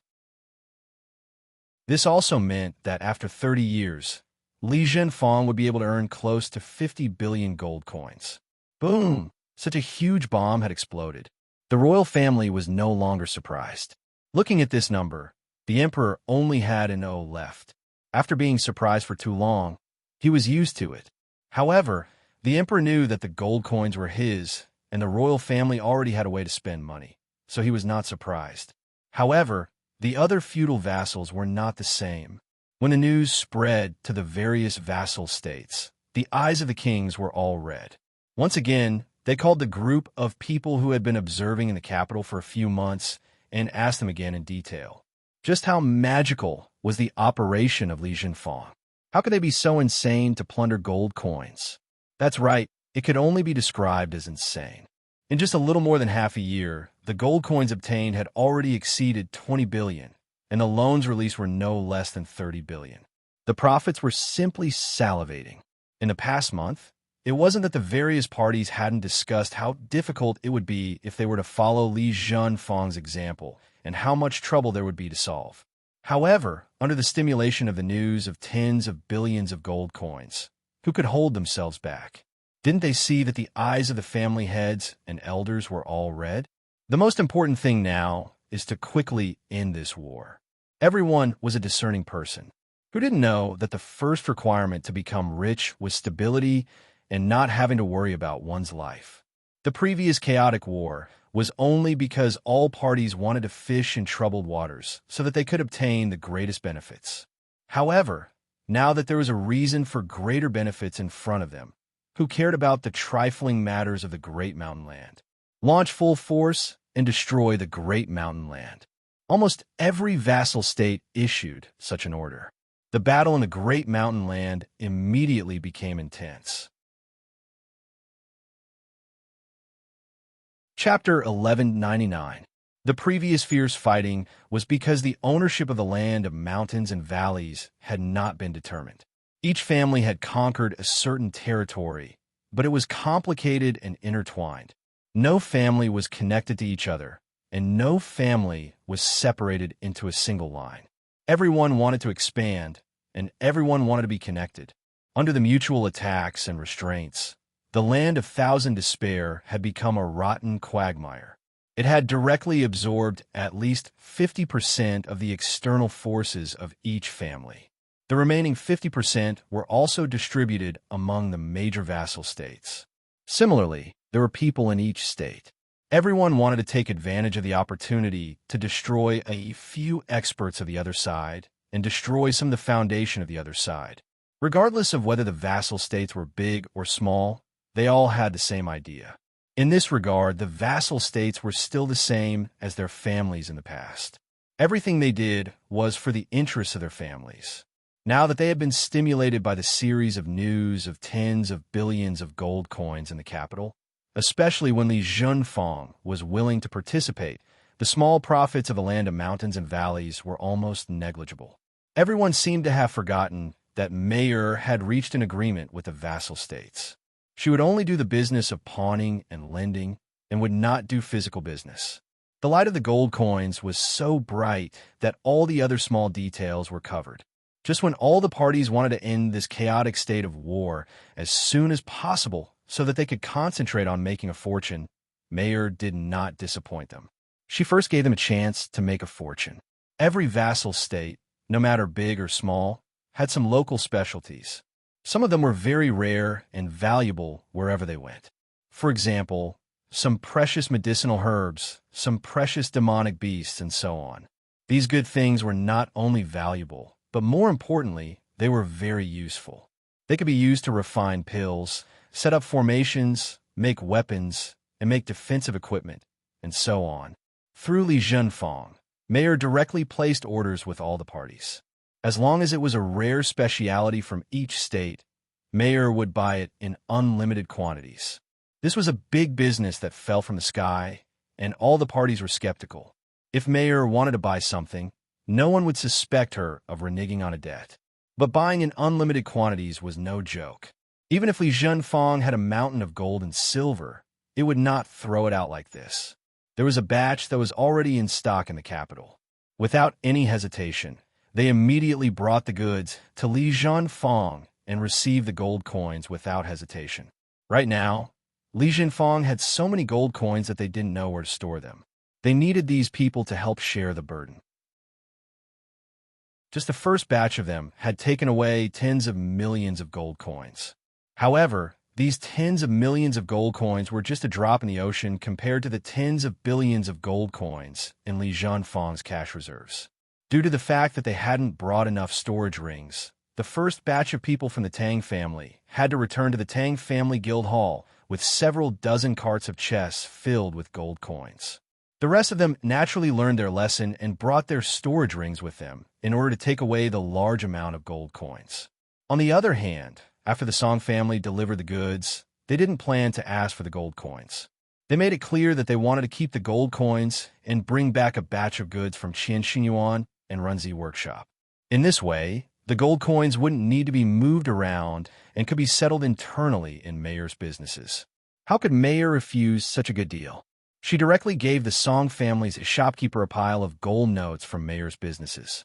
He took a pile of 10,000 gold coins each and another pile of 5,000, 500, and 100 gold coins. The gold notes were all carefully printed on the best paper with all kinds of anti-counterfeiting measures and verification methods. As long as they were brought over, they could be used as cash. It was extremely convenient. Moreover, whether it was Qian Xinyuan, Runzi Workshop, or Yiyin Li Junfeng, as long as they were businesses under Wang Sheng and Mayer's names, these gold notes could be exchanged for gold coins of the same denomination at any time. This was indeed the case. When a shopkeeper of the Song clan arrived at Qian Shengyuan with the gold notes, accompanied by a shopkeeper of the Li Jin lane, he picked out a batch of items and took out the gold notes to settle the accounts. The head shopkeeper of Qian Shengyuan didn't say anything and directly collected the gold notes according to the denomination without hesitation.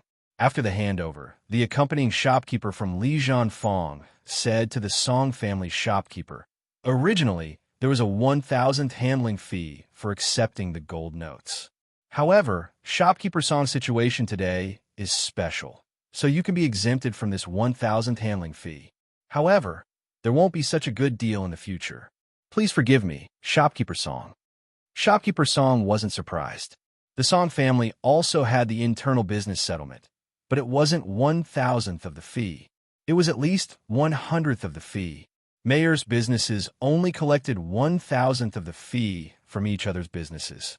This was already considered convenient because Mayor's businesses were small and all of them were in the capital. Furthermore, shopkeeper Song even exempted the handling fee for the first time, which helped him save a few thousand gold coins. If he didn't use the gold notes, shopkeeper Song would have to bring a lot of storage rings with him, and he would also have to be protected by experts or have dozens of carriages like the Tang family. Just these fees alone would probably be more than a few thousand gold coins. Counting gold coins was troublesome in itself, let alone anything else. These gold notes were quite convenient to use. After shopping at Qianxingyuan, shopkeeper Song still had a few 100,000 gold coins left. He didn't exchange them for gold coins immediately. Instead, he put them in his pocket and brought them back. Since it was so convenient to use, a few 100,000 gold coins wasn't worth it. He might even be able to use it more conveniently in the future. Anyway, there was no handling fee for this batch of gold notes. It would be a waste not to take advantage of it. When the news was sent back to the various countries, all the feudal vassals were envious again. They had to work very hard to gather that little bit of gold coins, but shopkeeper Song had so many gold coins that he was about to ask them to help him store them. How could they not go crazy? Countless messengers started to circulate between the various countries. The various countries started to discuss and solve the problem. They were no longer fighting and killing each other. The elders in charge of the various countries also quickly spread out and went to their own destinations. They started to negotiate with each other. This kind of thing couldn't be settled in a short period of time. Even if everyone was sincere and temporarily put aside their disputes, it would probably take at least half a year for things to settle down. The fight for territory and benefits wouldn't be settled so easily. If a negotiation didn't work out, there might even be one or two big fights. Only when everyone couldn't afford to lose anymore would they start to negotiate. Wang Sheng also got more time to sculpt in peace, and Beijing also had more time to develop. It seemed like everyone was happy. At night, when Wang Sheng and Mei were having dinner together, Mei handed a letter to Wang Sheng. "Master, big sister Yin sent a letter over." Chapter 1200. Ever since she had consummated her marriage with Wang Sheng, Mei seemed to have become much more magnanimous. Even Song Yin called her elder sister Yin. The seal on the letter was still intact, and the wax seal on it was still intact. Clearly, it had never been opened. Seeing this, Wang Sheng smiled, but did not take it. Instead, he said to Mei, "Can you help me take a look? What does it say?" Mei looked at Wang Sheng. Seeing that Wang Sheng was drinking and waiting without any dissatisfaction, Mei beamed with joy. Then, she opened the envelope and took out a piece of paper. "Elder sister, you want to know how many gold coins Li Zhanfang will have to invest and how much profit it will make in the future." Mei only took a few glances to finish reading the entire letter. Then, she summarized it and repeated it to Wang Sheng. Wang Sheng was not surprised. If the feudal vassals were really willing to cooperate with Li Zhanfang, perhaps only the kingdom of Song would be willing to give up 50% of the profits. This was not because Song Yin was not greedy, but because she understood Wang Sheng. Of course, she was willing to trust Wang Sheng. Tell her the truth. Right now, we should fight for as much as we can from the feudal vassals. Make a fortune in real estate, or pretend to put on a show. Find an excuse to delay it. Let's see how the other families are doing. Song Yin trusted him, and Wang Sheng would not let her down. He said to Mei, "Think about it carefully." "Yes, master," Mei replied sweetly. She was the happiest when it came to this kind of thing. If Wang Sheng secretly flirted with Song Yin behind her back, it would be troublesome. Mayer's purchases increased more and more. The construction of the outer city of the capital alone would consume a lot of materials. At Li Jinfeng, Mayer also made a revolutionary move. Li Jinfeng would issue a set amount of gold notes to all those who came to pay for the materials. They would then hand over the gold notes in a stack. The largest denomination of a gold note was 10,000 gold coins. Then there were 5,000 gold coins, 1,000 gold coins, 500 gold coins, 100 gold coins, 50 gold coins, 10 gold coins, 5 gold coins, and 1 gold coin. Silver coins and copper coins below gold coins would no longer be issued with gold notes. At any time, as long as one took the gold notes from Li Jinfeng, as long as one went to any of Mayer's properties, one could exchange them for gold coins of equal value anytime and anywhere. Who didn't know that Li Jinfeng's biggest problem right now wasn't money, but gold coins? In order to store the tens of billions of gold coins, Mayer was forced to quickly build another workshop next to it. She demolished all of them and dug a huge pit. She used the strongest stone and steel plates to build a huge underground vault, which was said to be used to store the gold coins. To be more precise, he wasn't storing gold coins, but the storage rings that contain the gold coins. A storage ring could store at least hundreds of thousands of gold coins, and at most millions of gold coins. There were so many of them that the underground vault of a workshop was needed to store them. Those who heard the news were all envious and jealous, and then they cursed in the direction of Li Jinfeng. What a filthy, rich person! Their own vault was so empty that rats were about to run away, and this store's storage rings were almost out of space to store the gold coins. The heavenly Tao was so unfair. Did no one have any ideas? Of course there were. Countless people wanted to sweep Li Jinfeng clean and then go anywhere with the gold coins. But did anyone dare to? Around Li Jinfeng, there was a troop of 3,000 royal guards. Li Jinfeng was where the gold coins were stored. At any time, there would be more than 300 guards with high cultivation. These were the elite disciples of Laojun Temple, and they were all used to protect the gold coins. In the words of Wang Sheng to the Grandmaster, seeing so many gold coins every day, he would probably vomit in the future. It was good for the temperament of these disciples, because they had to endure the temptation of gold coins all the time. After a long time, they would be tempted, and it was definitely more effective than worshipping Taoist ancestor in Laojun Temple. Of course, the Grandmaster was happy. Including the disciples he sent before, he sent at least 2,000 disciples to protect Duke Chongqing's residence in Li Jinfeng. Other than the guards of Laojun Temple, the emperor also sent a team of experts. They were all servants, and they were absolutely loyal to the emperor. These experts were trained by the emperor over the years, and now they were released. They were on the other side of Li Jinfeng, ready to move out to protect Li Jinfeng at any time. After all, half of Li Jinfeng's shares were owned by the empress.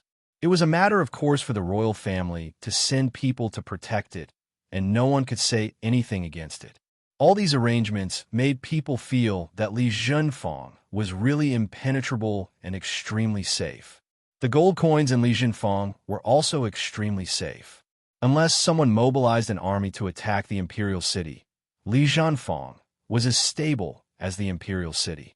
When everyone had this thought, they would naturally realize that the gold notes of Li Jinfeng were also as stable as a mountain. At any time, as long as they had the gold notes of Li Jinfeng, they would definitely be able to exchange them for gold coins. In the beginning, the small suppliers thought that it was troublesome to carry gold coins, so they directly asked for the gold notes of Li Jinfeng. Later on, when Li Jinfeng guaranteed that they would issue gold notes according to the amount of gold coins, even the big customers started to use the gold notes of Li Jinfeng. After all, the gold notes were just thin pieces of paper, much lighter than gold coins. Even if it was millions of gold coins, it was just a few hundred pieces of paper. It was convenient to carry and calculate, and it saved the trouble of counting gold coins. It should be known that it was okay to use gold coins directly. If it was a small amount, tens or hundreds of gold coins, it would not take a long time to finish counting. But if it was on a large scale, it would really be a disaster. The most troublesome process of collecting 10 billion gold coins in 6 days was none other than counting the gold coins. For a very long time, the team of 1,000 gold coins counted the gold coins nonstop. The gold coins they received had to be counted, the gold coins they gave out had to be counted, the gold coins they took out had to be counted, the gold coins they received also had to be counted. This torment was definitely not as easy as those complicated political affairs. Now, as long as they took the gold notes and added the amount on them, it would be easy and convenient. They only needed to verify the authenticity of the gold notes. This was also easy. Li Jinfeng posted more than a dozen methods to verify the authenticity of the gold notes. As long as it was a diligent shopkeeper, he would be able to understand it after 1 or 2 tries. When the suppliers received the gold notes, they could not just hide it. Some of them directly bought houses for investment, or they spent it elsewhere. If it was really popular, it would be on the pleasure boats of the top-notch families. The top-notch families did not have so many storage rings. Once there were too many gold coins on the pleasure boats, it would also be a threat to the safety of the pleasure boats.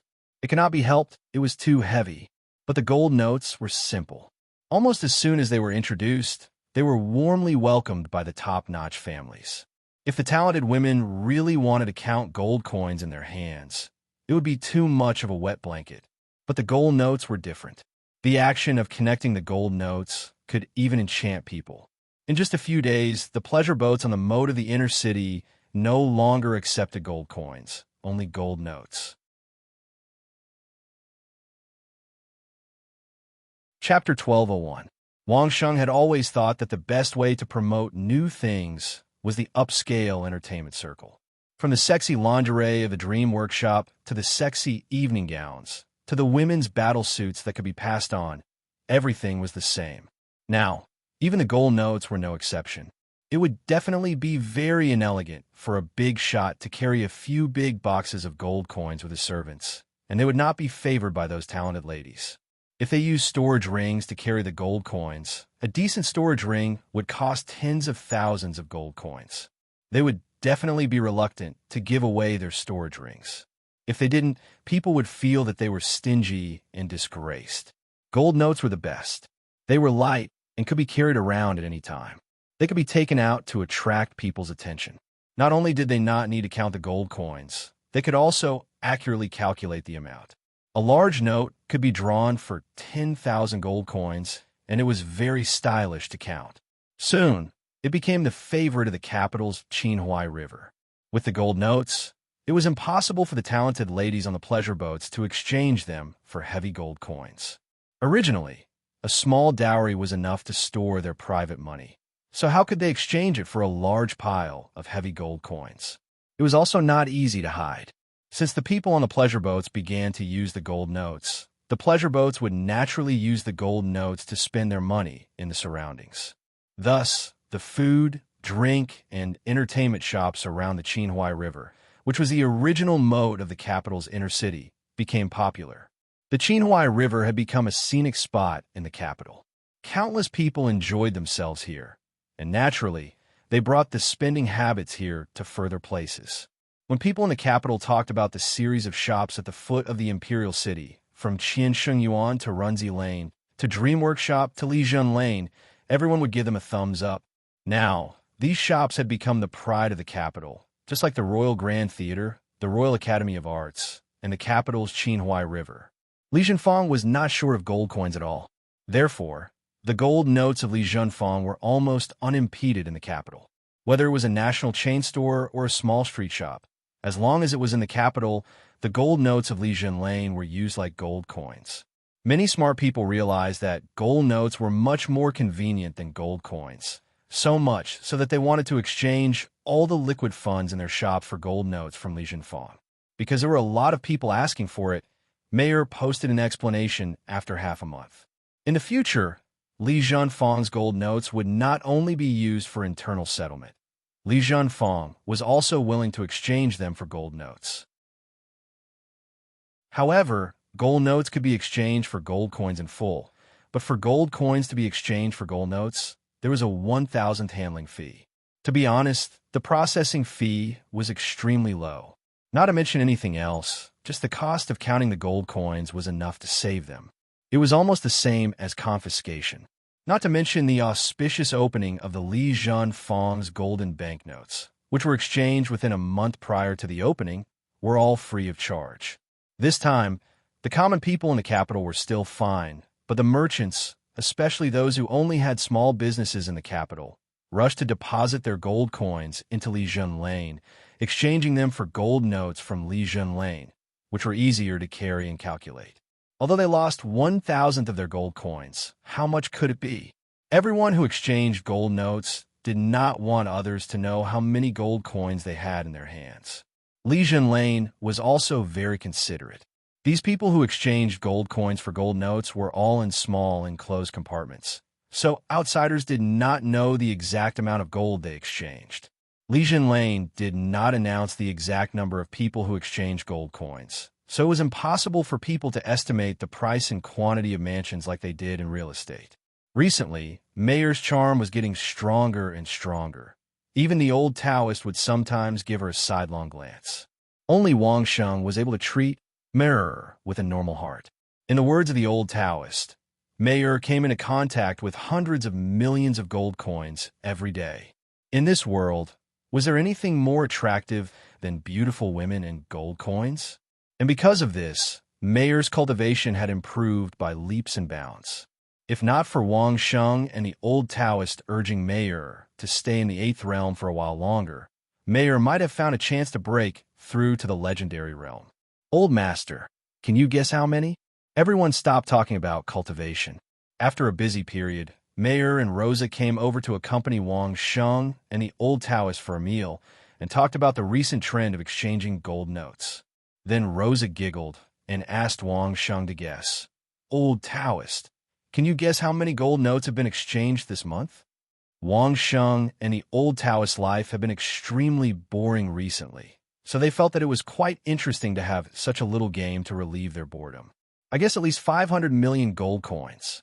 The old Taoist touched his beard and gave a number.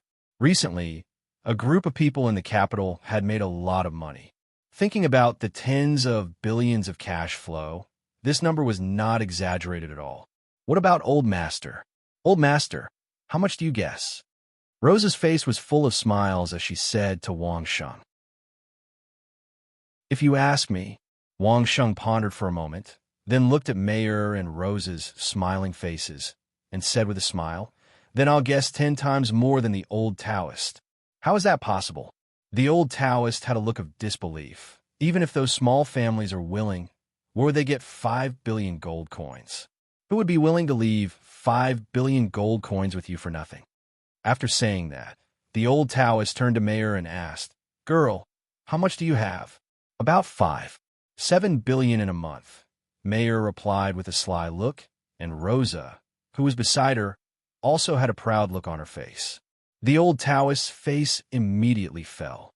His guess was more than 10 times different from the reality. This was too embarrassing. Old Taoist, you don't understand these things, nor do you understand business. It's normal for you to guess wrongly. Wang Sheng smiled, then raised his glass to the old Taoist and comforted him. Why do you have to worry about something you're not good at? The old Taoist Ling Su adjusted his emotions quite quickly and returned to normal in an instant. In fact, the old Taoist had never criticized Wang Sheng and Mayer when it came to business. As Wang Sheng said, the old Taoist never made irresponsible remarks about things he was not good at. However, the old Taoist was still shocked by the number. More than 5 billion gold coins have been earned in a month. This was no longer making money. It was faster than robbing. This is not our money. Wang Sheng smiled and explained to the old Taoist, this is just the money that others have deposited with us. They could take it away at any time. Then how do you make money? The old Taoist really did not understand, so he asked directly, by relying on that 1,000th of the processing fee? That's only about 5 million. That seems to be quite a lot. If we rely on the processing fee to make money, we'll lose a lot. Wang Sheng shook his head and smiled. Forget it, old Taoist. Don't think about it. All you need to know is that once we have the right to print money, there will be no one more prestigious than Mayer in this world.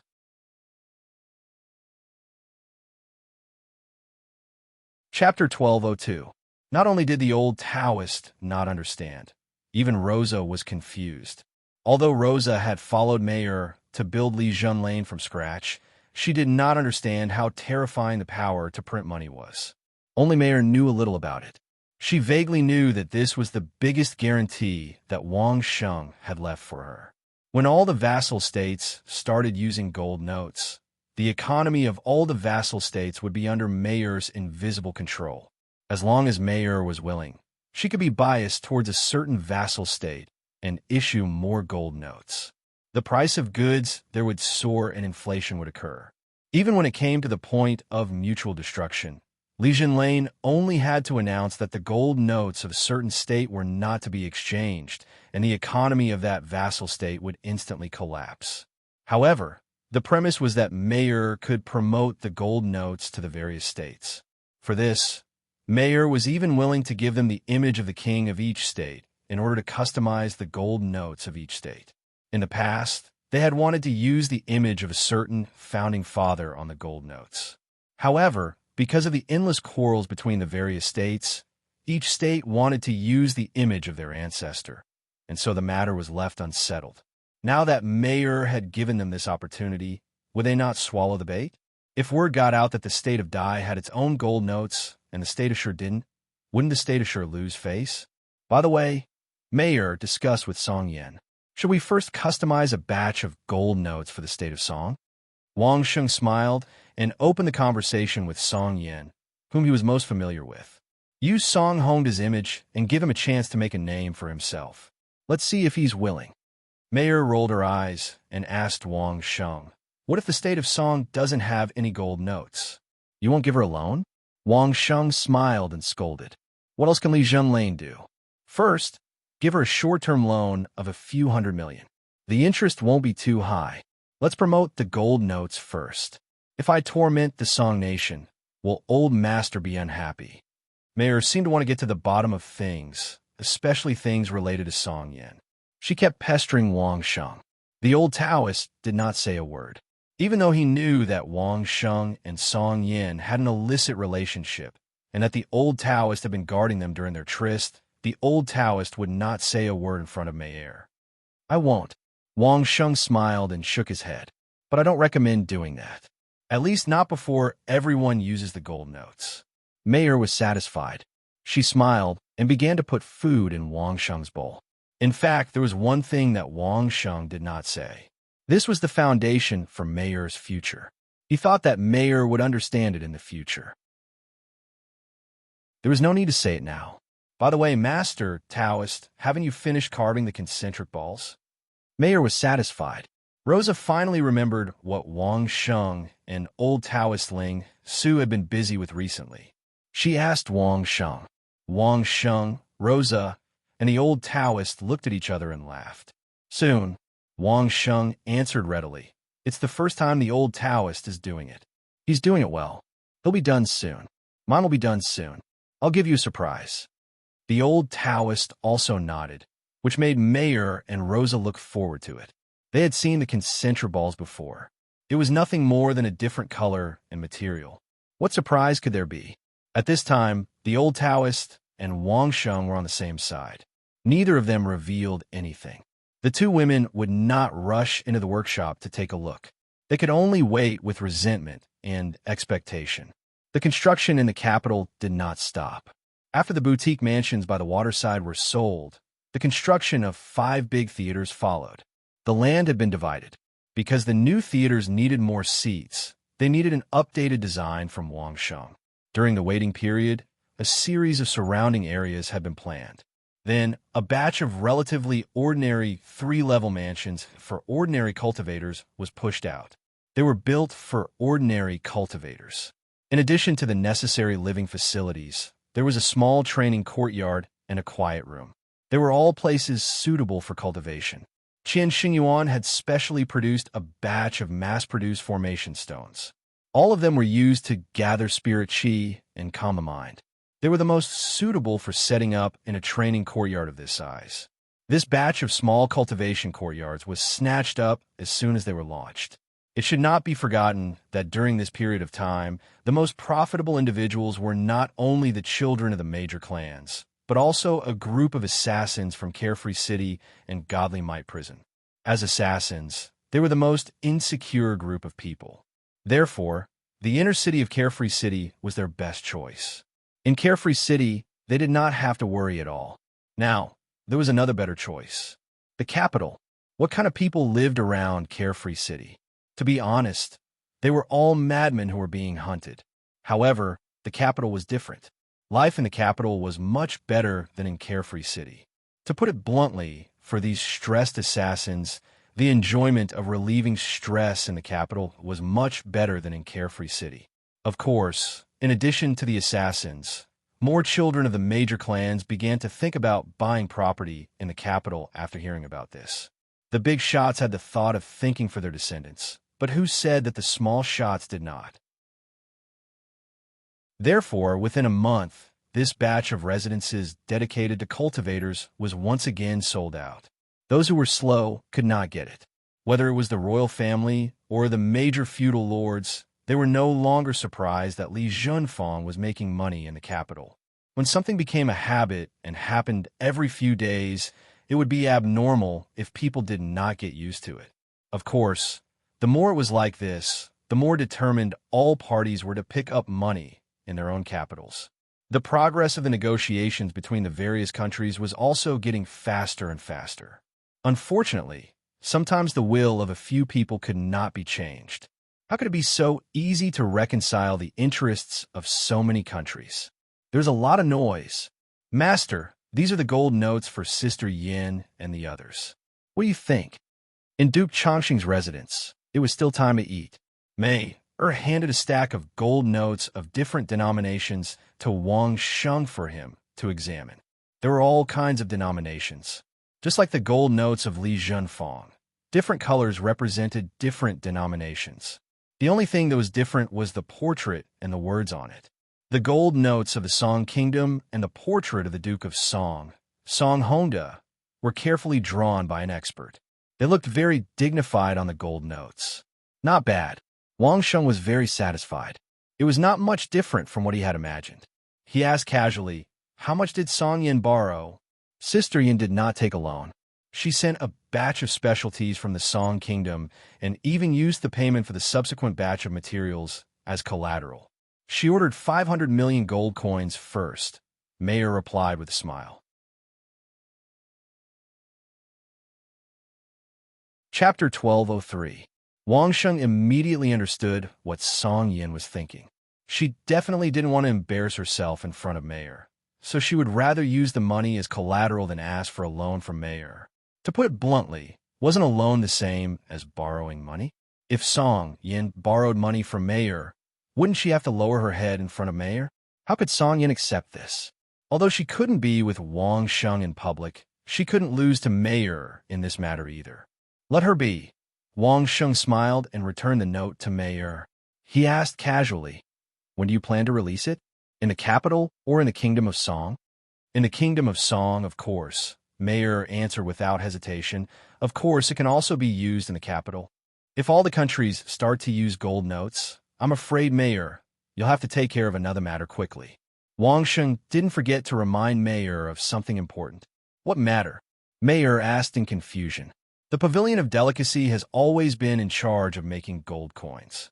Wang Sheng didn't forget to remind Mayor of something that many people didn't know. After the gold is mined, it will be sent to the Pavilion of Delicacy. The Pavilion of Delicacy will be in charge of making gold coins for each country, but it will take 10% of the cost. Mayor was shocked. She instantly realized the importance of this matter and the consequences if it wasn't handled properly.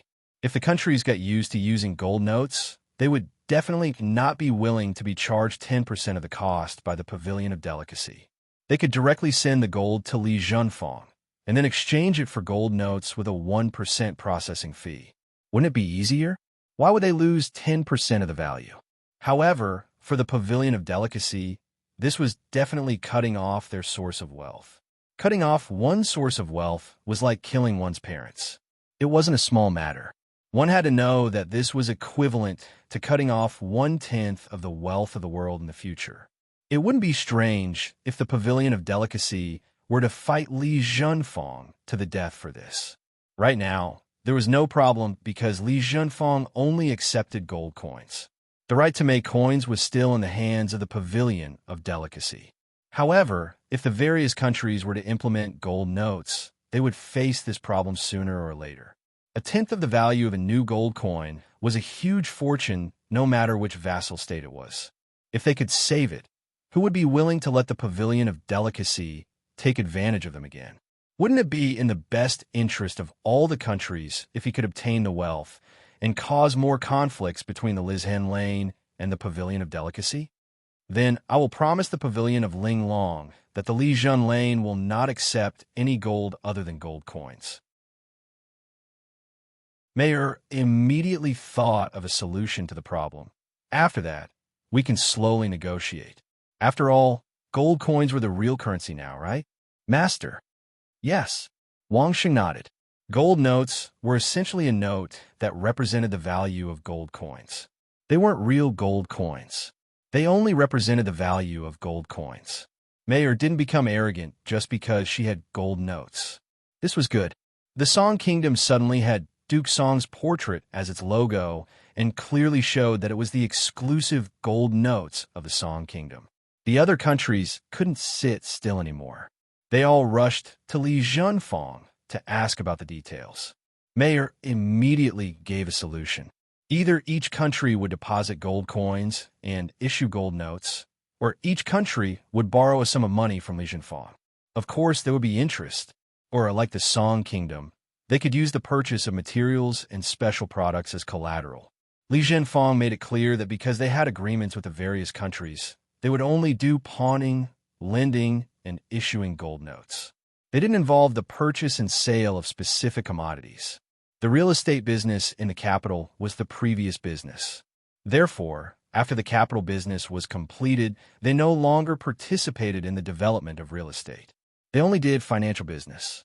In this regard, Li Zhenfang specially apologized to the various countries. Previously, when they talked about cooperating with the various countries, they forgot about this.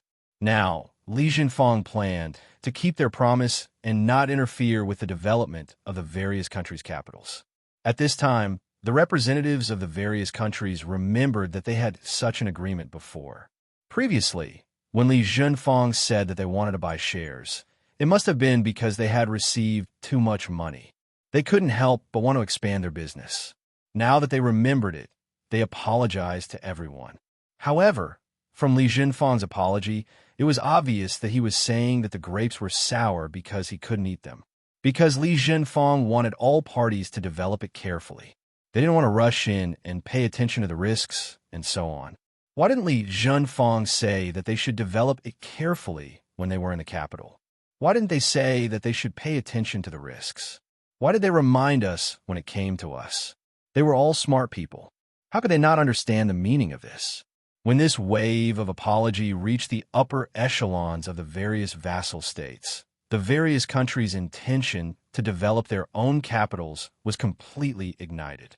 Mei skillfully used this move of retreating to advance, pushing the various countries one step further into the deep pit. Of course, they still couldn't lose face.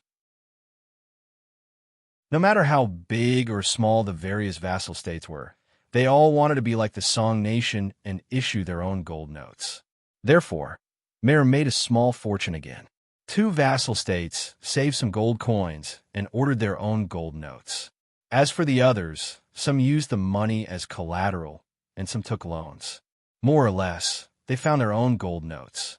The kings of the various vassal states were very excited because the portraits on the gold notes were their own portraits. Mei got the various vassal states to prepare their own portraits and copied them onto the gold notes. The various vassal states received the gold notes with the portraits of their kings and the symbols of their countries. Unknowingly, Mei received a large sum of gold coins. Li Zhenfang had been issuing loans recently. Most of the time, they frequently exchanged gold notes and gold coins. Not everyone could accept gold notes, especially the common people. They always thought that gold coins were the most important thing. Therefore, even if they received gold notes, they would still come and exchange them for gold coins. Li Jinfeng treated these customers equally. They didn't discriminate because of the small amount of money they exchanged. They came and took whatever they wanted. Their attitude was very good. It was the same for some big customers. They could exchange whenever they wanted. They never made things difficult or delayed. Because of this, people from all over the world were even more certain of the gold banknotes. There was a group of businessmen who had frequent cash flow. After exchanging hundreds of times for a period of time, they could no longer bear the trouble of counting their gold coins and asking the people of Li Jianfeng to count their gold coins again. Therefore, they simply used gold notes, which saved them a lot of trouble. When more than 90% of the people in the capital accepted the gold notes, some people suggested that the use of silver coins was also complicated. They started to ask Li Jinfeng if they wanted to exchange for silver coins. Chapter 1204. Silver coins were also inconvenient to carry, but silver coins were lighter than gold coins. Although they were about the same size, their value was 100 times lower. Gold coins could be replaced by gold notes, so people didn't need to carry heavy gold coins anymore. However, a large number of ordinary citizens still use copper and silver coins, and there were not many opportunities to use gold coins. Sometimes they would even use hundreds of silver coins on the market. The gold notes of Li Jianfeng had reached such a scale that Mayer didn't care about silver coins at all. However, under Wang Sheng's reminder, she didn't slack off. She also made 4 denominations of silver coins: 50, 10, 5, and 1. The size of the 4 denominations was smaller than the gold notes, and they were still different colors, so it was easy to distinguish them. In this way, even silver coins had substitutes. People didn't need to carry heavy silver coins around anymore, whether they were buying things or collecting things. In the end, the only thing left was copper coins. Wang Sheng didn't let Mei continue to use copper coins, so he just treated it as a reserve coin. At this point, when the silver notes also circulated in the market, people in the capital, except for some extremely old people who still had gold and silver coins, began to use the gold and silver notes of Li Jinfeng. Not only that, there were also several sets of gold and silver notes popular in the capital, which are custom-made by Li Jianfeng for various countries. At present, the value of the gold and silver notes of each country was the same, and they could be used interchangeably, so there was no exchange rate problem. However, this would obviously leave countless opportunities for Mei in the future. For a while, people in the capital began to pay attention to the gold and silver notes of each country. Some busybodies even began to compare which countries was the best looking and which was the worst. Because of this, there were many disputes. How many gold notes of each country did you customize for them? It was rare that Wang Sheng and the old Taoist didn't leave the workshop during mealtime. Mei and Rosa immediately heard the news and rushed back. After chatting for a while, Wang Sheng asked Mei curiously, Not much. Sister Yan's side will get 500 million, and the others will get 1 billion each. Mei replied with a smile. Her expression was very relaxed, as if she wasn't the one who had easily loaned out billions of gold coins. And it's about the same. There's no need to pay too much. As for those countries that have taken loans, wait until the loan period is up and ask them to pay it back. Wang Sheng nodded and said to Mei, just don't let yourself suffer losses. If they dare to not return it, I will destroy their banknotes. The old Taoist had been with Wang Sheng and Mei for a long time, so he was no longer surprised when he heard about a few 100 million gold coins. Wasn't it normal for Li Junlane to earn a few 100 million gold coins? What was there to be surprised about? However, the old Taoist still did not understand. Even if the 1 billion gold notes were destroyed, the other party still spent 1 billion gold coins on the Li Jinfeng. It seemed that the countries that did not repay the loans did not suffer any losses, right? It was just a little bit of damage to their reputation. What did the great families care about? The old Taoist priest asked the question in confusion. It's not just a little bit of damage to their reputation, Wang Sheng explained to the old Taoist with a smile.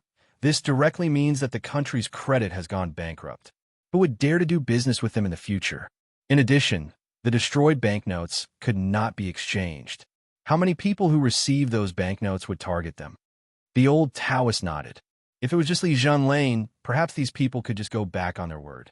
However, they would definitely not use the banknotes themselves.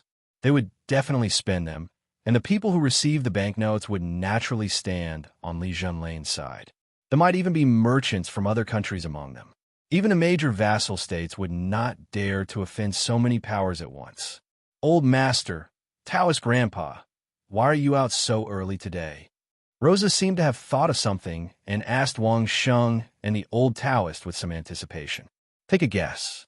The Taoist Grandpa was rarely mischievous. Is it because you've finished making the concentric balls? Rosa immediately said the answer that she had been waiting for. She and Meyer looked at the two nervously. Ha! Wang Sheng and the old Taoist laughed out loud. After a while, the two of them laughed and nodded. Quick, take it out and let me see. Meyer immediately did not hold back. She directly pounced on Wang Sheng and hung on Wang Sheng's neck, acting coquettishly. Let's enjoy the old Taoist work first. Wang Sheng gestured for the two women to make space for him. Then, he cleared an empty space on the table and gestured for the old Taoist to show his work. Facing Meyer and Rosa, the old Taoist was not modest. He carefully took out the concentric balls he made from his storage ring and placed them on the table. The concentric balls carved by the old Taoist were almost exactly the same as Wang Sheng's previous work. Other than the difference in color and material, the dimensions were almost the same. It was originally a copy of Wang Sheng's first work. There was no intention of adding the old Taoist in it.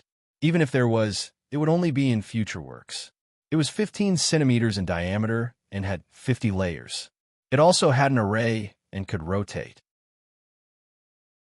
Rose channeled her spiritual energy into the formation at the base, and the red concentric ghost crafting ball immediately spun. After a while, the two girls saw a lifelike red lotus inside. The old Taoist concentric balls were regular. Each layer was of the same thickness, and the center of gravity was evenly distributed. There was no sign of eccentricity when it rotated. Apart from the color and material, it was a complete copy of Wang Sheng's first concentric ball. The two women were not stingy with their applause and cheered for the old Taoist. Anyone could see that for the concentric balls to be so exquisite, it was not just a matter of craftsmanship. It also required patience, attentiveness, and unparalleled hand stability. None of these were missing. The old Taoist obviously had all of them. After praising him, Meyer planned to send the old Taoist concentric ball to Qian Shengyuan without saying anything. They were both exquisite and had the same prestigious status. Wang Sheng's concentric ball could be sold for 10 million gold coins. The old Taoist concentric ball would definitely not be a problem. Let's leave it for Laojun Temple. The old Taoist shook his head and rejected Meyer's request. This can also be considered as a cultivation reference for Laojun Temple. This thing is much better for tempering one's state of mind than many other things. The two women did not regret it. They were now looking forward to what kind of surprising work Wang Sheng would bring out. At least the two women knew that Wang Sheng was not someone who liked to repeat himself.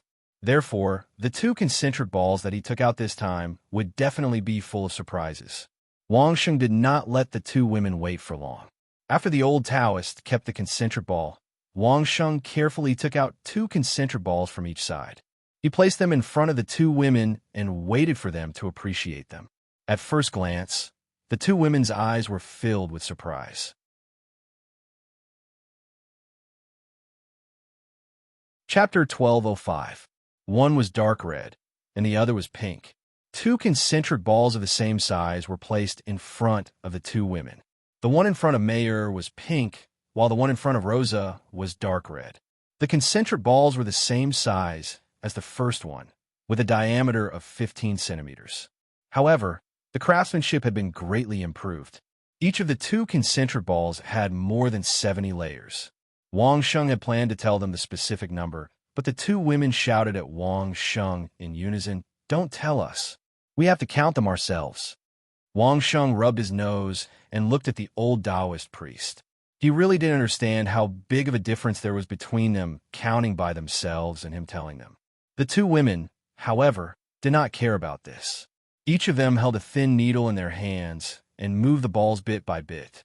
Then, they counted the numbers one by one. They looked so happy that even the supermodels standing nearby couldn't help but cover their mouths and snicker. Wang Sheng and the old Taoist drank several glasses of wine. Wang Sheng even pointed out some flaws on the concentric balls to the old Taoist. Only then did the two women stop, smiling happily. The 75th layer. This time, the two concentric balls that Wang Sheng had carved had 75 layers, which was 50% more than the 50 layers last time. This meant that the average size of each layer plus the gap, which used to be 3 millimeters, was now only 2 millimeters. Of course, this also meant that Wang Sheng's craftsmanship had improved qualitatively. Although it was only a difference of 1 millimeter, it was a completely different concept. Under the effect of the formation, the concentric balls with 75 layers floated quietly on the base. With a gentle movement of a needle, they rotated evenly inside. There was no collision at all. It was a wonderful craftsmanship. However, the two women knew that this was obviously not the final surprise. The surprise must be in the formation on the base. As long as it rotated, a flower that they liked would appear inside. Mayer liked peony, while Rosa liked Rosa. Raising their heads, the two girls looked at Wang Sheng expectantly. Wang Sheng also nodded at the two girls. Then, Mayer couldn't wait to put her hands on the base, input her spiritual energy, and activate the formation in the base. The concentric ball began to rotate under the effect of the formation. The pink concentric ball in front of Mayer spun faster and faster. When it reached a certain speed, everyone immediately saw a budding peony bud inside. Everyone who saw this scene was stunned. It was just a flower bud? Why? Even Mayer raised her head and looked at Wang Sheng in confusion. Wang Sheng smiled and motioned for her to continue watching. As the rotation speed of the multi-layered balls inside the concentric sphere changed, a magical scene happened. The budding flower bud began to bloom slowly. Like a living peony in nature, the peony flower bud slowly stretched out, and its petals opened one by one, layer by layer. At last, it became a blooming peony. Everyone who was watching this scene had the same expression on their faces. They stood rooted to the ground, their eyes fixed on the peony flower in the middle of the rotating concentric sphere, dumbfounded. Mayer's hands had left the base, but the spiritual energy she input was still enough to support the formation to rotate for a while. Therefore, the blooming peony flower kept blooming on the table. After a while, as the spiritual energy was consumed, the concentric ball began to rotate. The process just now seemed to be reversed. The blooming peony flower slowly closed its petals and became a budding flower bud again. In the end, even the flower bud disappeared. When all the balls stopped, the concentric ball became the 75-layer concentric ball again. At this moment, Mayer's heart was filled with great surprise. Not to mention Mayer, even the others were full of admiration. Everyone thought that Wang Sheng's creation of the white jade concentric ethereal lotus ball was already an amazing idea. Who knew that Wang Sheng could create a ruby peony concentric ethereal lotus ball? One had 50 layers, and the other had 75 layers. This was already a world of difference. But there was also the change of flower shape. The white lotus ball was just a static lotus flower, but the peony flower was the whole blooming process. The difference was obvious. Not to mention Mayer, even old Taoist Ling Su was shocked. He made it together with Wang Sheng. Even if he was new to making, Wang Sheng had made one more ball than him most. It was amazing that his second work had reached such a level. What's more, the time he took to make one ball was enough for Wang Sheng to make two more complicated and complete balls. The time spent was not at the same level at all. It seemed that the foundation of Wang Sheng's carving was not just for show. He was better than the old Taoist, who was making it for the first time. Mayer was surprised, and so was Rosa. It was a blooming peony just now. What about the crimson one in front of her? When everyone calmed down, Mayer immediately urged Rosa to see what was going on with the one that belonged to her. Rosa held back her excitement. She held the base and injected spiritual energy into it. Then the concentric ball began to rotate. Wang Sheng didn't favor one and discriminate against the other. Therefore, the two women's concentric balls were the same except for the color and the flower. A budding rose bud slowly bloomed. After it had completely bloomed, it used up all of its spirit chi and began to slowly shrink back into a flower bud. Then it turned back into a ruby rose, blooming heart ghost crafting ball. Amazing, right? The red rose that was commonly seen by lovers on Earth was actually Rosa. With the stimulation of the first peony blossoming, everyone was no longer as surprised to see the second rose blossoming. However, the appearance of two high-quality concentric spheres in a row was simply unbelievable. Mayer and Rosa couldn't bear to part with them. They took turns to rotate the two concentric balls. The peony blossomed for a while, and the rose bloomed for a while. The two women's faces were full of happy smiles. It seemed that they didn't smile so happily when they made tens of billions of gold coins. The envious eyes of the women around them said it all. In this world, except for some beautiful female masters, the other women were basically the appendages and playthings of those masters. Those who were more pampered would throw tens of thousands, hundreds of thousands, or even millions of gold coins to make their women so happy. Most of the money that Runzi Workshop and Dream Workshop earned was this kind of money. In this world, how many men could do what Wang Sheng did? Not only did he give his woman a huge business worth hundreds of billions, he was also willing to spend several months of his cultivation to personally carve and sculpt such a gift for the woman he loved. Except for Wang Sheng, there was no one else.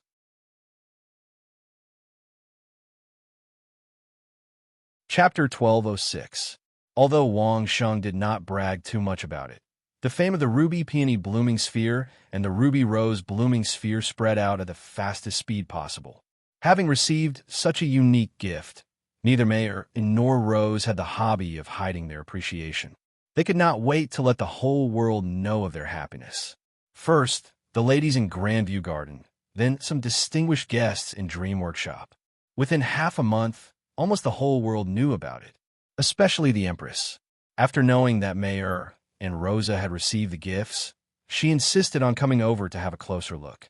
After seeing the gifts, she immediately fell in and couldn't pull her eyes out. If it weren't for Mayer's protection, her peony blossoms would have been taken away by the Empress. Although they were mother and daughter, if they saw something they really liked, they would definitely fight for it. Not being able to get it, the Empress couldn't take it anymore. She especially went to Grandview Garden and threw some harsh words at Wang Sheng, who was lying down and resting. "Do as you see fit." Then she went back to the Imperial Palace angrily. Who did I offend? Wang Sheng's face was full of despair. It was really like sitting at home, but trouble came from the sky.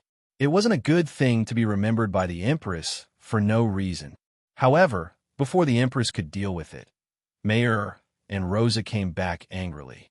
They didn't say anything to Wang Sheng, but seeing that Wang Sheng didn't look happy, Mayer couldn't help but snort coldly, as if Wang Sheng had committed an unforgivable crime. While he was puzzled, Steward Wang sent an invitation. Wang Sheng took a look and found that it was from Song Yin. Song Yin came to the capital under the guise of attending a concert. Wasn't it because Wang Sheng wanted to relax after completing 2 works? Therefore, he specially arranged a Grandmaster's concert. It turned out that Song Yin came to the capital again. As soon as she arrived in the capital, she sent an invitation to Wang Sheng. Wang Sheng finally understood why Mayer and Rosa were like that. So that was it.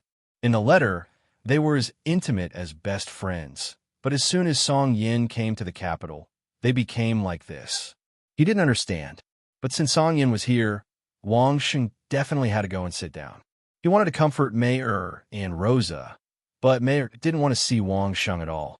However, Wang Sheng had no choice but to go to Song Yin's invitation. The old Taoist held back his laughter and followed Wang Sheng for quite a while. When he saw that Wang Sheng was still uninterested, he couldn't help but sigh. "Now you know why I don't get close to women." Wang Sheng gave the old Taoist the middle finger. Then he lowered his head again. "You're smart. I still remember when we first met. You said that you were a layman, and that what you liked the most were beautiful wives, money, and treasures. The old Taoist smiled and asked, "Why? You don't like it anymore?" Sigh. Wang Sheng let out a long sigh. 1,000 mansions, 6 feet of sleep at night.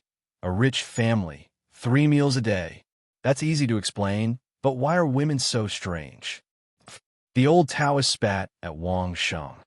In your own words, I, the old Taoist, have lived for so many years, but I've never seen someone as shameless as you. After being scolded by the old Taoist for being shameless, Wang Sheng's mood improved. The two strolled all the way until they arrived at the entrance of Song Yan's waterfront mansion. The children of the various families bought property in the capital, and Song Yan was no exception. Song Yan bought 2 waterfront mansions near the Qinhuai River in the capital. Titles and gold coins were no problem for Song Yan. This mansion was almost the best among the batch of waterfront mansions. It was large enough and had excellent scenery. Moreover, according to Wang Sheng's eyesight on Earth, the feng shui was not bad. Song Yan really had good taste. Perhaps they had been warned, but 2 female guards with good skills had been waiting at the door. They personally led Wang Sheng and the old Taoist into the mansion. They did not avoid arousing suspicion and directly led them to the small courtyard in the backyard, where the master lived. "Master, please." The 2 female guards led Wang Sheng and the old Taoist to the door, bowed, and turned to leave. However, the way the 2 female guards addressed him made Wang Sheng sigh, and the old Taoist, who was next to him, could not help but snicker. Perhaps knowing old Taoist habits, the hall downstairs had already prepared some food and wine. Old Taoist sat down, opened a bottle of wine, and took a whiff. Then, ignoring Wang Sheng, he started drinking. Wang Sheng rubbed his nose and slowly walked up the stairs. Then, he gently knocked on the bedroom door.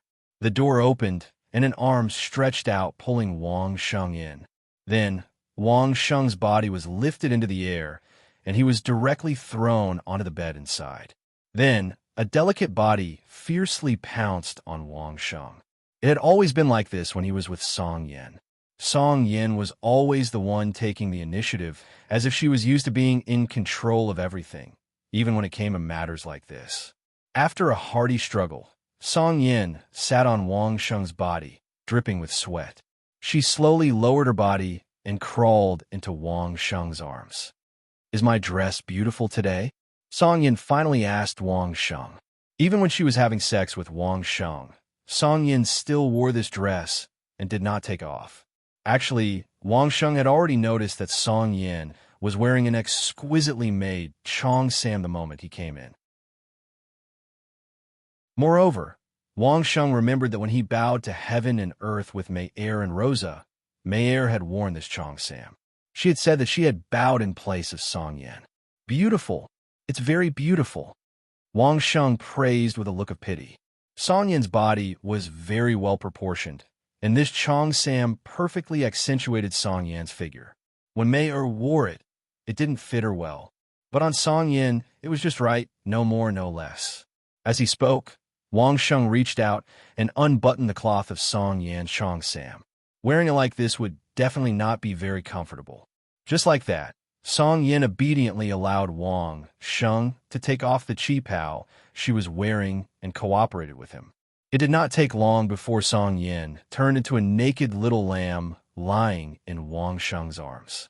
However, Song Yan had always been on top of Wang Sheng, so she was very stubborn. "Do I count as bowing to heaven and earth with you?" After enjoying the silent warmth for a while, Song Yan suddenly raised her head. "Does it count as a substitute?" "Yes," Wang Sheng answered without hesitation. If Wang Sheng still refused to accept this kind of thing, it would be too outrageous. "Then why do they have peony blossoms and rosa blossoms, but I don't?" Song Yan pressed her slender hand on Wang Sheng's chest and asked angrily, "Because you didn't tell me what flowers you wanted." Wang Sheng replied very seriously, and his hands gently wrapped around Song Yan's slender waist. "I was waiting for you to say the name of the flowers, and then we'll start working."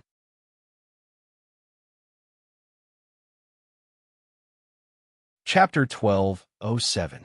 Song Yan stared at Wang Sheng for a while. Wang Sheng remained calm and did not reveal any strange expressions. His outstanding qualities as a sniper allowed his heart to not beat faster. After staring at Wang Sheng for a while, Song Yin did not notice anything unusual. Wang Sheng's expression was also normal. Song Yin nodded and rested her head on Wang Sheng's chest again. At least you have a conscience. Wang Sheng's current behavior was like the character in the movie Secret Agent Zero. After his wife listened to his heartbeat and answered a question, his heart was beating nonstop. Unfortunately, he did not dare to, because Song Yan's ear happened to be pressed against Wang Sheng's chest. Why didn't you ask Mei to write to me? This position was actually not comfortable, but Song Yin insisted. Song Yin asked casually while crawling on Wang Sheng's chest. Because I wanted to hear it from your own mouth. Wang Sheng was now a Casanova, and the moment he opened his mouth, he would say it. Song Yin was moved by his words, and she fiercely bit Wang Sheng. Then, she got up and rode on Wang Sheng's body for a while. Only then did she become completely obedient. Perhaps it was more enjoyable this time. Even Song Yin obediently lay down next to Wang Sheng and snuggled up to him. She no longer put on a high and mighty posture. I like peonies, Song Yin said softly in Wang Sheng's ear. Good. Wang Sheng did not say anything else and gave Song Yin a single word. Song Yin understood that Wang Sheng would definitely help her carve a concentric ball of peonies. To be honest, with Song Yan's personality, she did not like these things. However, Mei and Rosa had them, so why didn't Song Yin have them? After enjoying the silence for a while, Wang Sheng asked with a smile, By the way, your father's portrait is printed on the gold note. Did he sigh that his life was not in vain? Yes, Song Yin replied honestly. She paused for a moment, then asked with some anticipation, Master, can you treat him? Previously, Song Yin had even forced herself to stand on top when the two of them were performing their formal greetings. Now, she was subserviently addressing Wang Sheng as master. It was clear that she sincerely wanted Wang Sheng to help. Wang Sheng shook his head. Song Yan's heart sank. It's not that I don't want to help. It's just that my cultivation is not high enough. Wang Sheng let out a long sigh, but his words made Song Yin feel a little better. He's been dragging things out for too long, and he wasn't on his guard in the land of 1,000 extremities. It's going to be difficult to cure him. Song Yin really wanted to say that she should treat him right now and wait for her cultivation to increase. However, when he thought about how Song Zuda had treated Wang Sheng back then, he suppressed his urge to speak. When I reach the legendary realm, I'll see if there's any way. Wang Sheng could sense Song Yan's dilemma.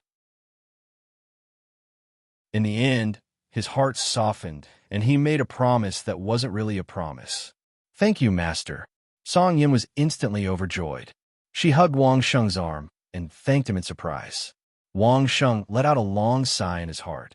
They were father and daughter after all. No matter how big the rift was, it would not be able to sever the bond between father and daughter.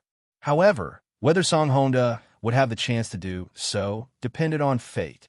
Song Honda's heavy metal poisoning was very troublesome. Even on Earth, it was almost an incurable disease. Song Honda had been drinking heavy metal water that had been tampered with for a long period of time, and he had missed the best time for treatment. Even the treatment methods were not optimal. After so many years of delay, he could still live like an ordinary person with the help of the 9 words formula of the old Taoist of the Qing generation. Even though Wang Sheng's 9 words formula had already reached the 6 words formula, Wang Sheng was not confident that he could remove the heavy metal residue from Song Honda's body. If Wang Sheng could comprehend the 7 words formula of the 9 words formula when he reached the legendary realm, Wang Sheng might have a chance. However, now was not the best time, be it in terms of cultivation or timing. Moreover, Wang Sheng had not seen Song Honda's attitude toward him yet. If Song Honda still did not change after so many years, Wang Sheng would definitely not try his best. This had nothing to do with Song Yin. Wang Sheng did not want to save an ingrate who would turn around and take his life. Right now, coaxing Song Yin was the most important thing. Tell me the truth. You and Mei set up Li Jianfang and are so eager to make gold notes for us. Are you plotting something? Song Yin knew that her father and Wang Sheng did not see eye to eye, so she did not dwell on this issue. Instead, she immediately turned to the gold notes. There's no conspiracy, Wang Sheng replied straightforwardly, "It's just an amulet for Mayer." Wang Sheng did not say how exactly it was going to be, and Song Yin was smart enough not to ask. However, she knew that it had to be the kind of protective talisman that would cause everyone to perish together if they touched Mayer. For Wang Sheng to spend so many years setting it up, it was definitely not something simple. "Are the gold notes useful?" Wang Sheng asked with a smile. There was no need for Song Yin to experience this herself. Her subordinates were enough to give her the correct feedback.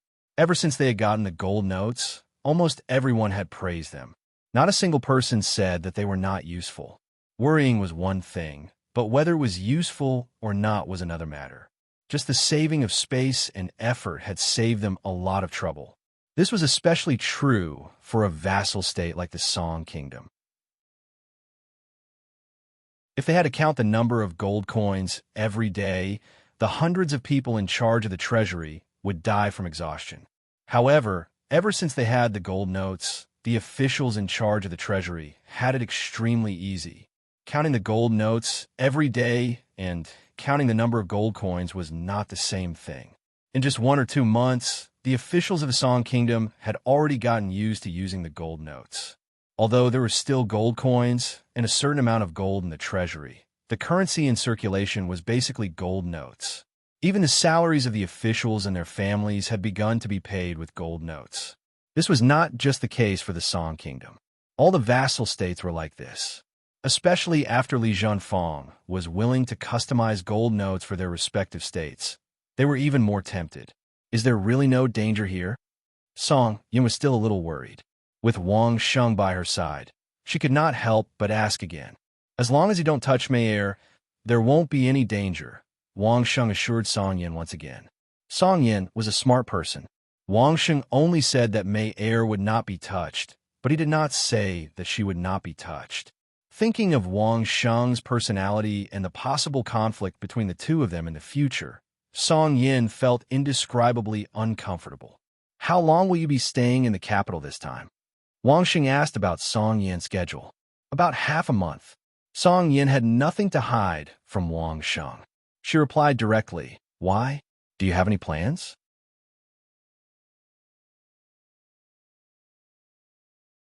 Chapter 1208. "No, there's only the Martial Grandmaster's concert recently." Wang Sheng shook his head and accidentally bumped Song Yin's forehead. "And then?" Song Yin asked. "And then I'll carve a concentric peony for you." Wang Sheng didn't forget to please Song Yin. Of course, he was telling the truth. "You don't care about the outside world at all?" Song Yin asked curiously. "The things you guys fight." Wang Sheng smiled. "As long as you're fine, the others can die however they want. It's none of my business." Song Yin couldn't help but clench her teeth and smack Wang Sheng. What is he saying? I still control the huge Song Nation. How is it none of his business? However, Wang Sheng only cared about Song Yin. This made Song Yin very happy. "Don't you want to know who will benefit the most when we divide up the Shanyue Nation?" Song Yin asked again. "I don't care." Wang Sheng smiled. "Does it matter who gets it?" Song Yin felt uncomfortable when she heard this.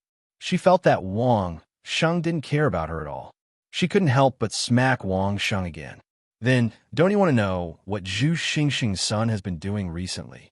Song Yin suddenly asked Wang Sheng. "The young master of the Zhu family is still alive?" Wang Sheng's focus wasn't on what Song Yin wanted. Instead, he was asking about Zhu Xiaodong's life and death. "He's not dead." This time, Song Yin didn't smack Wang Sheng again. She quickly answered, "Recently, he suddenly appeared. He wants to use the 4 cities in the Xia Nation as a last resort." "The Xia family hasn't taken back the 4 cities?" Wang Sheng was a little surprised. It had been so long. Wasn't the Xia family too inefficient? "They want to take it, but Zhu Xiaodong's remaining forces are all concentrated in the 4 cities. Unless they are willing to fight to the death, they won't be able to take it back." Song Yin was directly involved, so there was a hint of disdain in her voice. "Besides, we might not be willing to let them take it back. Every time they want to make a big move, they'll be delayed or even suffer losses for various reasons." As for what the reason was, everyone had a tacit understanding. They all knew the secret behind this. The various parties did not wish to see the Xia family regain their former strength. Naturally, they would find the right opportunity to suppress them. They borrowed the power of the Shangyue kingdom to exhaust the Xia family's strength to the greatest extent. What does Zhu Xiaodong want to do? Wang Sheng asked with a smile. It was normal for the Xia family to be suppressed. Wang Sheng already knew that Aki was abandoned by her younger brother, so he didn't have a good impression of the Xia family. 2 days before I came to the capital, the young master of the Zhu family announced that whoever kills, you will be given all the experts in the 4 cities of the Shangyue kingdom. The cultivation of flying mounts and all the flying mounts you have will all belong to the person who kills you. As Song Yin spoke, her slender hand reached out to Wang Sheng's neck. Do you think I'll be tempted? Did he really say that? Wang Sheng ignored Song Yan's hand. He was only concerned about Zhu Xiaodong. How much does he hate me to do this? Doesn't it hurt to sell his father's land? You killed his father. Wouldn't that make him hate you? Song Yin was almost amused by Wang Sheng's line of thought. If he doesn't target me and doesn't kill the villagers who work for me, why would I go kill him? Wang Sheng laughed. It'll be great if he goes to cause trouble. That way, I can have a few days of peace. Wang Sheng didn't hide the fact that he was treating the war between the vassal states and the Shangyue kingdom as a show. This made Song Yin very unhappy. She slapped Wang Sheng again. Aren't you worried? After slapping him, Song Yin asked Wang Sheng. There's territory, experts, and flying mounts. Maybe someone will be tempted. Although she was asking Wang Sheng, she couldn't hide the worry on her face. Tempted will happen in the future. Wang Sheng smiled, indicating that Song Yin didn't need to worry. He's just a clown. Don't worry about him. It's fine as long as you don't fall for him. What if I fall for him? Song Yin had a mischievous smile on her face. She asked Wang Sheng. Also, why would I fall for him in the future? You won't, Wang Sheng replied firmly. You still have to wait for me to carve a concentric peony for you. Then I'll kill you after you're done. Song Yin put on a cold expression and teased Wang Sheng. Thank you for your magnanimity, Duke Song. Wang Sheng played with Song Yin and laughed. But you won't. You still have to wait for my cultivation to increase. Increasing his cultivation was obviously to treat Song Hongda. Whether it was Song Yan's relationship with Wang Sheng or the fact that she was treating Song Hongda, Song Yin wouldn't have any other thoughts about Wang Sheng. Even if I'm not tempted, what about others?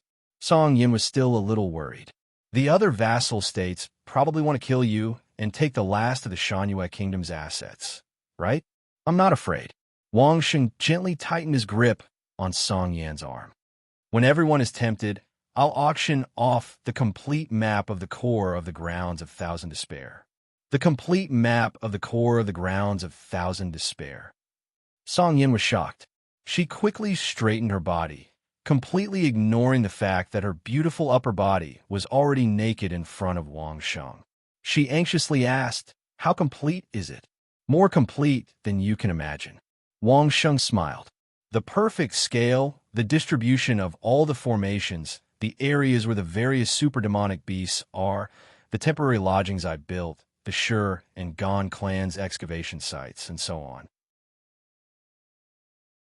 Everything you want to know, it's all there. The map drawn by Wang Sheng was practically a revolution in this world. The scale used on it allowed people to roughly compare the length of the map to estimate the actual distance. For exploration, it was practically a divine tool. Moreover, there was a lot of information added to it. Once the complete map was out, it would probably attract the attention of all the clans. Wasn't Song Yin the same? She wished she could immediately take the map from Wang Sheng's hands. But she also knew that it was impossible now. There was no way Wang Sheng would take it out at a time like this. If it were Song Yin herself, she would also choose to wait until the various clans were extremely tempted and wanted to make a move against Wang Sheng. That way, she would instantly destroy all of Zhu Xiaodong's schemes.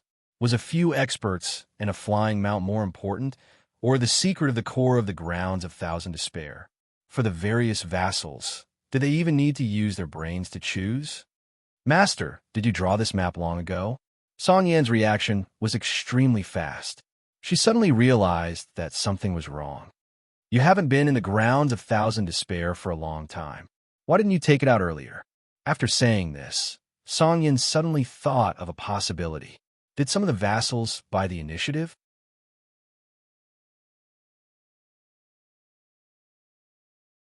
Chapter 1209. You guessed it, I didn't say anything. Wang Xing didn't admit or deny it. Instead, he denied that he was the one who leaked the secret. This immediately confirmed Song Yan's suspicions. Someone must have bought a head start. The complete map of the core of the Grounds of Despair had been in existence for at least 7 or 8 months. This was because Wang Sheng hadn't left the capital during this period of time, so he could only have drawn the map long ago. Song Yin felt like crying when she thought about how this enemy of hers had a complete map 7 or 8 months ago, but he had kept it a secret from her and only revealed it now. If that was the case, perhaps Song Yin wouldn't have felt so wronged. However, she and Wang Sheng were already in such a close relationship, so why didn't Wang Sheng look for her first? Could it be that Song Yin couldn't afford to pay the gold coins for the head start? Don't think that entering first is a good thing. Wang Sheng was a wily old fox. How could he not see why Song Yin felt so wronged and wanted to cry? Song Yin's attention was drawn to him with just a simple sentence. First come, first serve, Song Yin said, unconvinced. Shiguo and Gongguo went in a year and a half earlier, and 9 Legend Realm experts almost starved to death inside. Wang Sheng had a look of disdain on his face. If I hadn't sent them supplies, they wouldn't even have had the chance to chew on the bark and roots of the tree. Song Yin listened carefully. Wang Sheng probably didn't tell anyone about this. Even if he guessed even the slightest bit correctly, it would still be a great benefit. They only entered a little bit of the inner core. They didn't even have the chance to enter the inner core. Wang Sheng continued, as if he couldn't see Song Yan's expression. You don't have to be anxious. Even if they have the head start, the first batch to enter is just to scout the path for the later ones. Wang Sheng gently pulled Song Yin, who was sitting up, back to his side. He comforted her in a gentle voice. Do you want your Song family members to go in and die? Then find a safe way out. Lead the way safely. Aren't you here? Although Song Yin could sense Wang Sheng's good intentions, she still couldn't help but feel angry. Even if he had just mentioned it to her and given up, he wouldn't have regretted it. But this enemy clearly didn't even bother to tell her, and instead gave the opportunity to someone else. No matter what you want to know, you'll have to dig through a layer of ice that's hundreds of feet thick. Wang Sheng smiled and tightened his arms again. 9 experts at the peak of the legendary realm from the Gan Kingdom, from the Sure Kingdom, have been digging gophers for more than a year. They couldn't even find the door and almost died of exhaustion and starvation. Do you really think that your family's disciples can do it? Seeing that Song Yin didn't seem convinced, Wang Sheng asked, I know that your clans must have secret maps passed down by your ancestors. Let me ask you, how big is the small circle on the map after entering the lands of Thousand Extremities? How many people do you want to bring in, and how long will it take to clear the hundreds of feet of ice? Song Yin was rendered speechless. Wang Sheng's question hit the nail on the head, and Song Yin couldn't give a concrete answer. Putting aside the fact that the scales on the maps drawn by the Song clan's ancestors were different for different directions, there was no such thing as a scale at all. A small circle was probably more than a dozen miles in radius. Even experts wouldn't be able to dig through the ice that was hundreds of feet thick in such extreme weather. A year's time was probably only enough to clear a small area. What Wang Sheng said was the truth, and Song Yin couldn't change it. But that didn't stop her from getting angry. Couldn't you have told me first? I'll tell you, and you'll suffer for a few months. Do you want to send people to their deaths? Wang Sheng smiled and countered, besides, it's not too late now. You can make preparations for a few months in advance. Be good, listen to me. Yes. Song Yin buried her head in Wang Sheng's embrace and didn't want to move anymore. She could hear the concern in Wang Sheng's words, and that was enough for Song Yin. She couldn't possibly hope for an eternity with Wang Sheng. How much did the Xia family spend to buy this opportunity? Song Yin asked Wang Sheng after hugging each other in silence for a long time. The Xia family had to sell their businesses to raise money for a period of time. Other than buying this opportunity, what else could make them spend so much money? The Gan family had also paid a high price, but they were muddle-headed at that time. They wanted to kill Wang Sheng and the old Taoist, and they couldn't blame others for their own deaths. Although the Chiu family and the Tang family had also come into contact with Wang Sheng, it was clearly related to the Shanyu kingdom. Other than that, there was only the Xia family at that time. Therefore, the Xia family must have bought the opportunity. You guessed it. I won't admit it, but I won't deny it either. Wang Sheng smiled and replied in an official tone. Song Yin rolled her eyes at Wang Sheng. It was so obvious. Was there any point in admitting it or not? Is there anything I should pay attention to after entering the core of the land of 1,000 devastations? Song Yin asked after a while. Be careful, be careful. Wang Sheng replied without hesitation. Don't be greedy, and don't try to be the first. It's best if everyone stays together. Bring enough supplies, keep your eyes open, and be ready to retreat at any time. In short, prepare as much as you're afraid of death. The Song family doesn't have any cowards. Song Yin couldn't help but feel angry when she heard Wang Sheng's words. But in the end, she just defended herself. Oh, then let them die. Isn't it easy to die in the core of the land of 1,000 devastations? They're not afraid of death anyway. Wang Sheng didn't back down at all. As long as you're alive, it's fine. What does it have to do with me, whether 1,000 or 10,000 of them die? This time, Song Yin couldn't take it anymore. She bit down hard on Wang Sheng's shoulder. She didn't let go until she tasted the liquid and blood in her mouth. Wang Sheng didn't move at all, allowing Song Yin to bite him. How could Wang Sheng not know how hard Song Yin had been through all these years? To put it bluntly, Song Yin didn't even have someone to talk to or vent her anger on. She could only relax a little during the few days she was with Wang Sheng. Even so, Wang Sheng didn't hear Song Yin complain about her pain, nor did she talk about the troubles and pressure in the Song Kingdom. She only vented her anger on Wang Sheng, which made Wang Sheng feel an indescribable pity for her. If biting him could make Song Yin feel better, Wang Sheng was willing to let her bite off a piece of his flesh. Song Yin finally let go. She knew that what Wang Sheng said was priceless advice, but she didn't like that Wang Sheng only cared about her and didn't care about the others in the Song Kingdom. However, she couldn't ask Wang Sheng to take care of the Song Kingdom. In fact, Wang Sheng had already taken care of her a lot, so she couldn't be content. How's your cultivation now?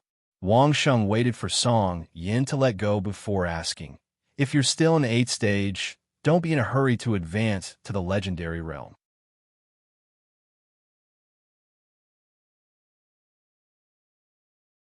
Chapter 12:10. Wang Sheng did not explain much to Song Yin. He only told her what to do and what to prepare in advance. However, he did not tell her why. Song Yin was a little unhappy about this, but she did not refuse. She believed that Wang Sheng would not harm her in these matters. However, Wang Sheng was eventually chased out by Song Yin. The previous few times Wang Sheng stayed until dusk and did not go home for dinner. Song Yin did not know how Mayer laughed at him in their letters. It was only the middle of the afternoon, but Wang Sheng was chased out. The old Taoist poured and drank by himself. Furthermore, there was wine and food. The food and drinks were all prepared. Wang Sheng, on the other hand, plowed the fields several times without any replenishment. Along the way, he was laughed at by the old Taoist. Wang Sheng had always been treated like this in Song Yan's residence. He could enjoy Song Yan's body, but he was not given food or drink. Of course, it was possible that Song Yin was enjoying Wang Sheng's takeaway. Aren't you afraid that someone will be tempted? Wang Sheng and Song Yan's words could not be hidden from the old Taoist, who was directly downstairs. It was not that the old Taoist liked to eavesdrop, but the old Taoist wanted to keep an eye on Wang Sheng for now. He could not let anything happen to him. On the way, after the old Taoist joked for a while, he began to talk business with Wang Sheng. Those vassal states will not lose sight of the bigger picture. Wang Sheng smiled, not worried at all. They still want the benefits of the land of 1,000 despair, so they will not make a move on me at this time. Then aren't you afraid that some hotheads will try to make a move on you? The old Taoist asked Wang Sheng in a seemingly casual manner. That's true. Wang Sheng stopped in his tracks. He pondered for a moment and looked around. He also felt that there might be people who didn't know the immensity of heaven and earth. They were blinded by wealth and status and would do something stupid. Right now, Wang Sheng and the old Taoist were in a commercial area by the Qinhuai River. It was bustling with activity, and there were all kinds of consumer places. While they were talking, countless people were looking at them. Wang Sheng gestured to the old Taoist and casually walked into a 3-story restaurant. He didn't bother to greet the waiter and went straight to the second floor. He walked to the seat by the window. Wang Sheng didn't care how surprised the other customers were. He pulled out a chair and sat down as if he had returned to his own home. Sit, sit. The original owner of the table seemed to be frightened by Wang Sheng's actions. He stood up in a panic and even pushed down his own chair. However, Wang Sheng really became the owner and greeted him warmly. The old Taoist didn't sit down with Wang Sheng. Instead, he stood a short distance away. A young man who looked like a cultivator quickly stood up respectfully and invited the old Taoist to sit down. The old Taoist didn't stand on ceremony. He sat down normally and looked at Wang Sheng. All the customers in the restaurant were shocked by Wang Sheng's actions. All eyes were focused on Wang Sheng. "Little brother, where are you from?" Wang Sheng looked at the young man who was sitting down calmly and asked him loudly with a smile, "Carefree City or Godly Might Prison? Or do you run a solo gang?" "Duke, I'm from Carefree City." The young man calmed down and answered respectfully when he saw how easygoing Wang Sheng was. "Have a drink with me." Wang Sheng knocked on the table. The waiter who had been paying attention to them quickly ran over and brought over a set of clean cutlery and wine glasses. The young man opposite him quickly stood up, picked up the wine jug on the table, and filled Wang Sheng's glass. Seeing Wang Sheng raise his glass, he quickly held his glass with both hands and clinked glasses with Wang Sheng nervously. Then, the two of them drank the wine in one gulp facing each other. "Do you want to do it alone or with a partner?" Wang Sheng put down his glass and asked the young man opposite him. At this moment, the young man was no longer nervous. He didn't speak as cautiously as before. He answered honestly, "Alone." "Have you heard the news?" Wang Sheng asked him. He didn't ask what the news was, but he believed that the young man opposite him definitely knew what he was talking about. Sure enough, the young man nodded and admitted it quickly. "Are you tempted?" Wang Sheng smiled and continued to ask. "Yes, yes." This time, the young man didn't hide his thoughts. He frankly nodded at Wang Sheng and said, "It would be a lie to say that I'm not tempted." "Yes." Wang Sheng let out a long sigh. Since ancient times, people have been tempted by wealth. "How much gold coins do you think the bounty over there is worth?" The young man didn't expect that Wang Sheng would ask such a question. He looked around and found that everyone was looking at him. This made him a little nervous, but he still braced himself and said, "I don't know, but it should be tens of billions of gold coins, right? With the territory of 4 cities, thousands of experts, the population and resources of the 4 cities, and all kinds of other resources, it was simply a small vassal state. The total value was tens of billions. This price was not excessive. Yes, there should be tens of billions of gold coins."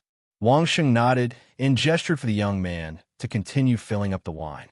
Then he asked, "If someone makes a move and succeeds, let's not talk about revenge on the way. When the time comes, they will stand in front of the Zhu clan's young master. This is the best result, right?" Wang Sheng's voice wasn't particularly loud, but the people upstairs and downstairs could hear it clearly. Everyone didn't know why Wang Sheng said this, but some people secretly nodded in their hearts. Wasn't that the case? Successfully killing the target and then arriving in front of the person who put up the bounty, and all that was left was to receive the reward. Wasn't this the best result? The young man on the other side also nodded, but he was obviously dumbfounded. He didn't know what Wang Sheng meant. "You said that you want to stand in front of thousands of barbarian experts and make them listen to your command. You want to take over the Shangyue state from Zhu Xiaodong." Wang Sheng suddenly laughed. Then he asked in an incredulous tone, "Are those several thousand experts that obediently allow you to achieve your goal?" This time, the young man understood. He stood up nervously with a pale face. At the same time, the other suddenly understood what he meant. A person without any background walked in front of Zhu Xiaodong and said that he wanted to receive the reward.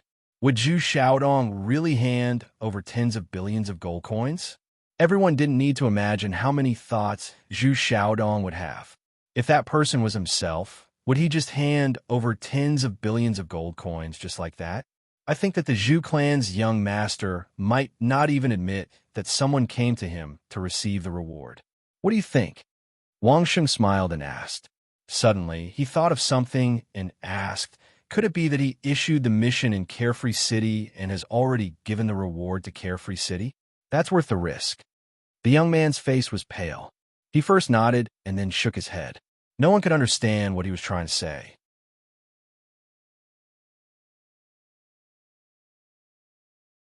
Chapter 12:11. Wang Sheng understood. The young man nodded first. He must have guessed that Zhu Xiaodong would not casually give such a big reward to a lone wolf. As for the shaking of his head, it was obvious that Zhu Xiaodong did not put up the reward in Carefree City. The current rule of Carefree City was to first hand over the reward. Even if Zhu Xiaodong had 10,000 guts, would he dare to hand over his foundation to Carefree City? Perhaps even Zhu Xiaodong himself was afraid that the Carefree City Lord would not be able to resist such temptation. He would first accept it and then find someone to kill Zhu Xiaodong. It was not that Carefree City could not be trusted. Putting his life in the hands of Carefree City and hoping that Carefree City would keep its word was not Zhu Xiaodong's character. He did not have the courage to do so. If Zhu Xiaodong really dared to do so, Wang Sheng would have to look up to him. Unfortunately, he was just a coward who instigated others to rush forward while he hid behind them. So, it is impossible to do it alone. Wang Sheng turned to the young fellow opposite him and sighed. No matter what, there needs to be teamwork. Duke, are they not afraid of ruining their reputation? The young man seemed to have not completely recovered from his conjecture and asked Wang Sheng. Bad reputation? Wang Sheng laughed. What kind of reputation do they have? You did not even go to him to accept the reward, and you are blaming him for ruining your reputation? If a team of a few people really went and one or two of them were killed, wouldn't Zhu Xiaodong's reputation be ruined? The young man seemed to have not thought it through. Perhaps he was still inexperienced and felt that reputation was still a very important thing. That was why he continued to ask. Simple child. Wang Sheng sighed and shook his head. Then he replied seriously, Zhu Xiaodong promised to give you the reward and then gave it to you. After he left, you were killed by a barbarian expert. Whose reputation is that? The young man was stunned. He did not seem to have thought of this. Was the human heart so cunning? Yes, the reputation of that barbarian expert is ruined. It'll be difficult for him to roam the world in the future. Wang Sheng followed the young man's words. However, Wang Sheng suddenly changed the topic and asked, all right, I forgot to ask. Shan Yue has been fighting with the other vassal states for so long. What's the name of the most famous expert? What does he look like? No one in the restaurant could answer this question, let alone the young man opposite Wang Sheng. Who would care about the name of a barbarian expert? There was no one who was so outstanding that he was like a god. He was just a slightly more powerful expert from the barbarian race. Who knew what he was called? What does he look like? Then, everyone suddenly understood. They didn't even know the name of the most powerful expert in the barbarian race. They didn't even know the name of the most powerful expert in the barbarian race. How could they ruin their reputation? Whose reputation is ruined? Drink up. Wang Sheng knocked on the table again and motioned for the young man to continue pouring wine for him. This time, the young man had a strange expression on his face. He did not dare to play any tricks and obediently picked up the wine pot on the table and poured another cup for Wang Sheng. Wang Sheng picked it up and drank it in one gulp under the strange gazes of the people around him. So, it's better not to think about doing this kind of thing alone. 8 to 10 experts are not enough to fill the gaps between his teeth. Wang Sheng put down the wine cup and said with a smile, if you were one of the 8 vassal states, or at least a vassal state, you can think about this. But if you have fewer people, you should forget about it. What do you think? What else could the young man say? He could not say anything other than to keep nodding. Think about it. This is the best situation. The young man's expression was very interesting. The expressions of the people around him were also very strange. Wang Sheng knew that there were still some people who wanted to get lucky. So, he still said in a serious tone, "What if it's not the best situation? They have started. What's the result before they rush to the Shangyue kingdom to receive the reward?" Wang Sheng asked another question and then began to answer it himself. The vassals have united to promise the emperor that they will not use force in the capital. Wang Sheng stretched out a finger and smiled at the young man. Once someone uses force, not only will they go against the emperor, but they will also go against the vassals. So, they will definitely be chased by the whole world, right? The young man's expression had already collapsed. He could only nod and did not do anything else. In addition, I am quite popular. If I die, there will be people who will avenge me, right? Wang Sheng stretched out a second finger and continued. For example, Liz Henlane. His voice wasn't loud, but everyone in the restaurant could hear him clearly. Not only that, everyone within a radius of a kilometer could hear him clearly. It was the same for the people on the street. Many people were standing on the street and looking over, listening to Wang Sheng's words. If Wang Sheng died, would there be people who would avenge him? What a joke, of course there would. Needless to say, just the lady boss of Liz Hen Lane, Mayor, would go crazy on the spot. She was a super rich person with tens of billions of gold coins. She could casually take out hundreds of millions of gold coins to buy the lives of the people who attacked her. In the past, people might not have a concept of tens of billions of gold coins. But ever since Liz Hen Lane appeared, everyone knew about it. If Liz Hen Lane really went all out for revenge, who would be able to stop a bounty of tens of billions of gold coins? It was not Zhu Xiaodong. She did not dare to put her life in the hands of Worry-Free City. If Mayor was really forced into a corner, she would not be stingy with tens of billions of gold coins. If Worry-Free City got these tens of billions of gold coins, wouldn't they turn the entire world upside down and chase that killer to the ends of the earth? Wang Sheng did not say what would happen to Lao Jun Lane. But old ancestor Ling Su of Lao Jun Lane was not far from Wang Sheng. The two of them went out together, so there was no need to explain their relationship, right? To be able to kill the heavily guarded Dai Clan King and Grand Elder, would these killers dare to compete with the Dai Clan King in terms of defense?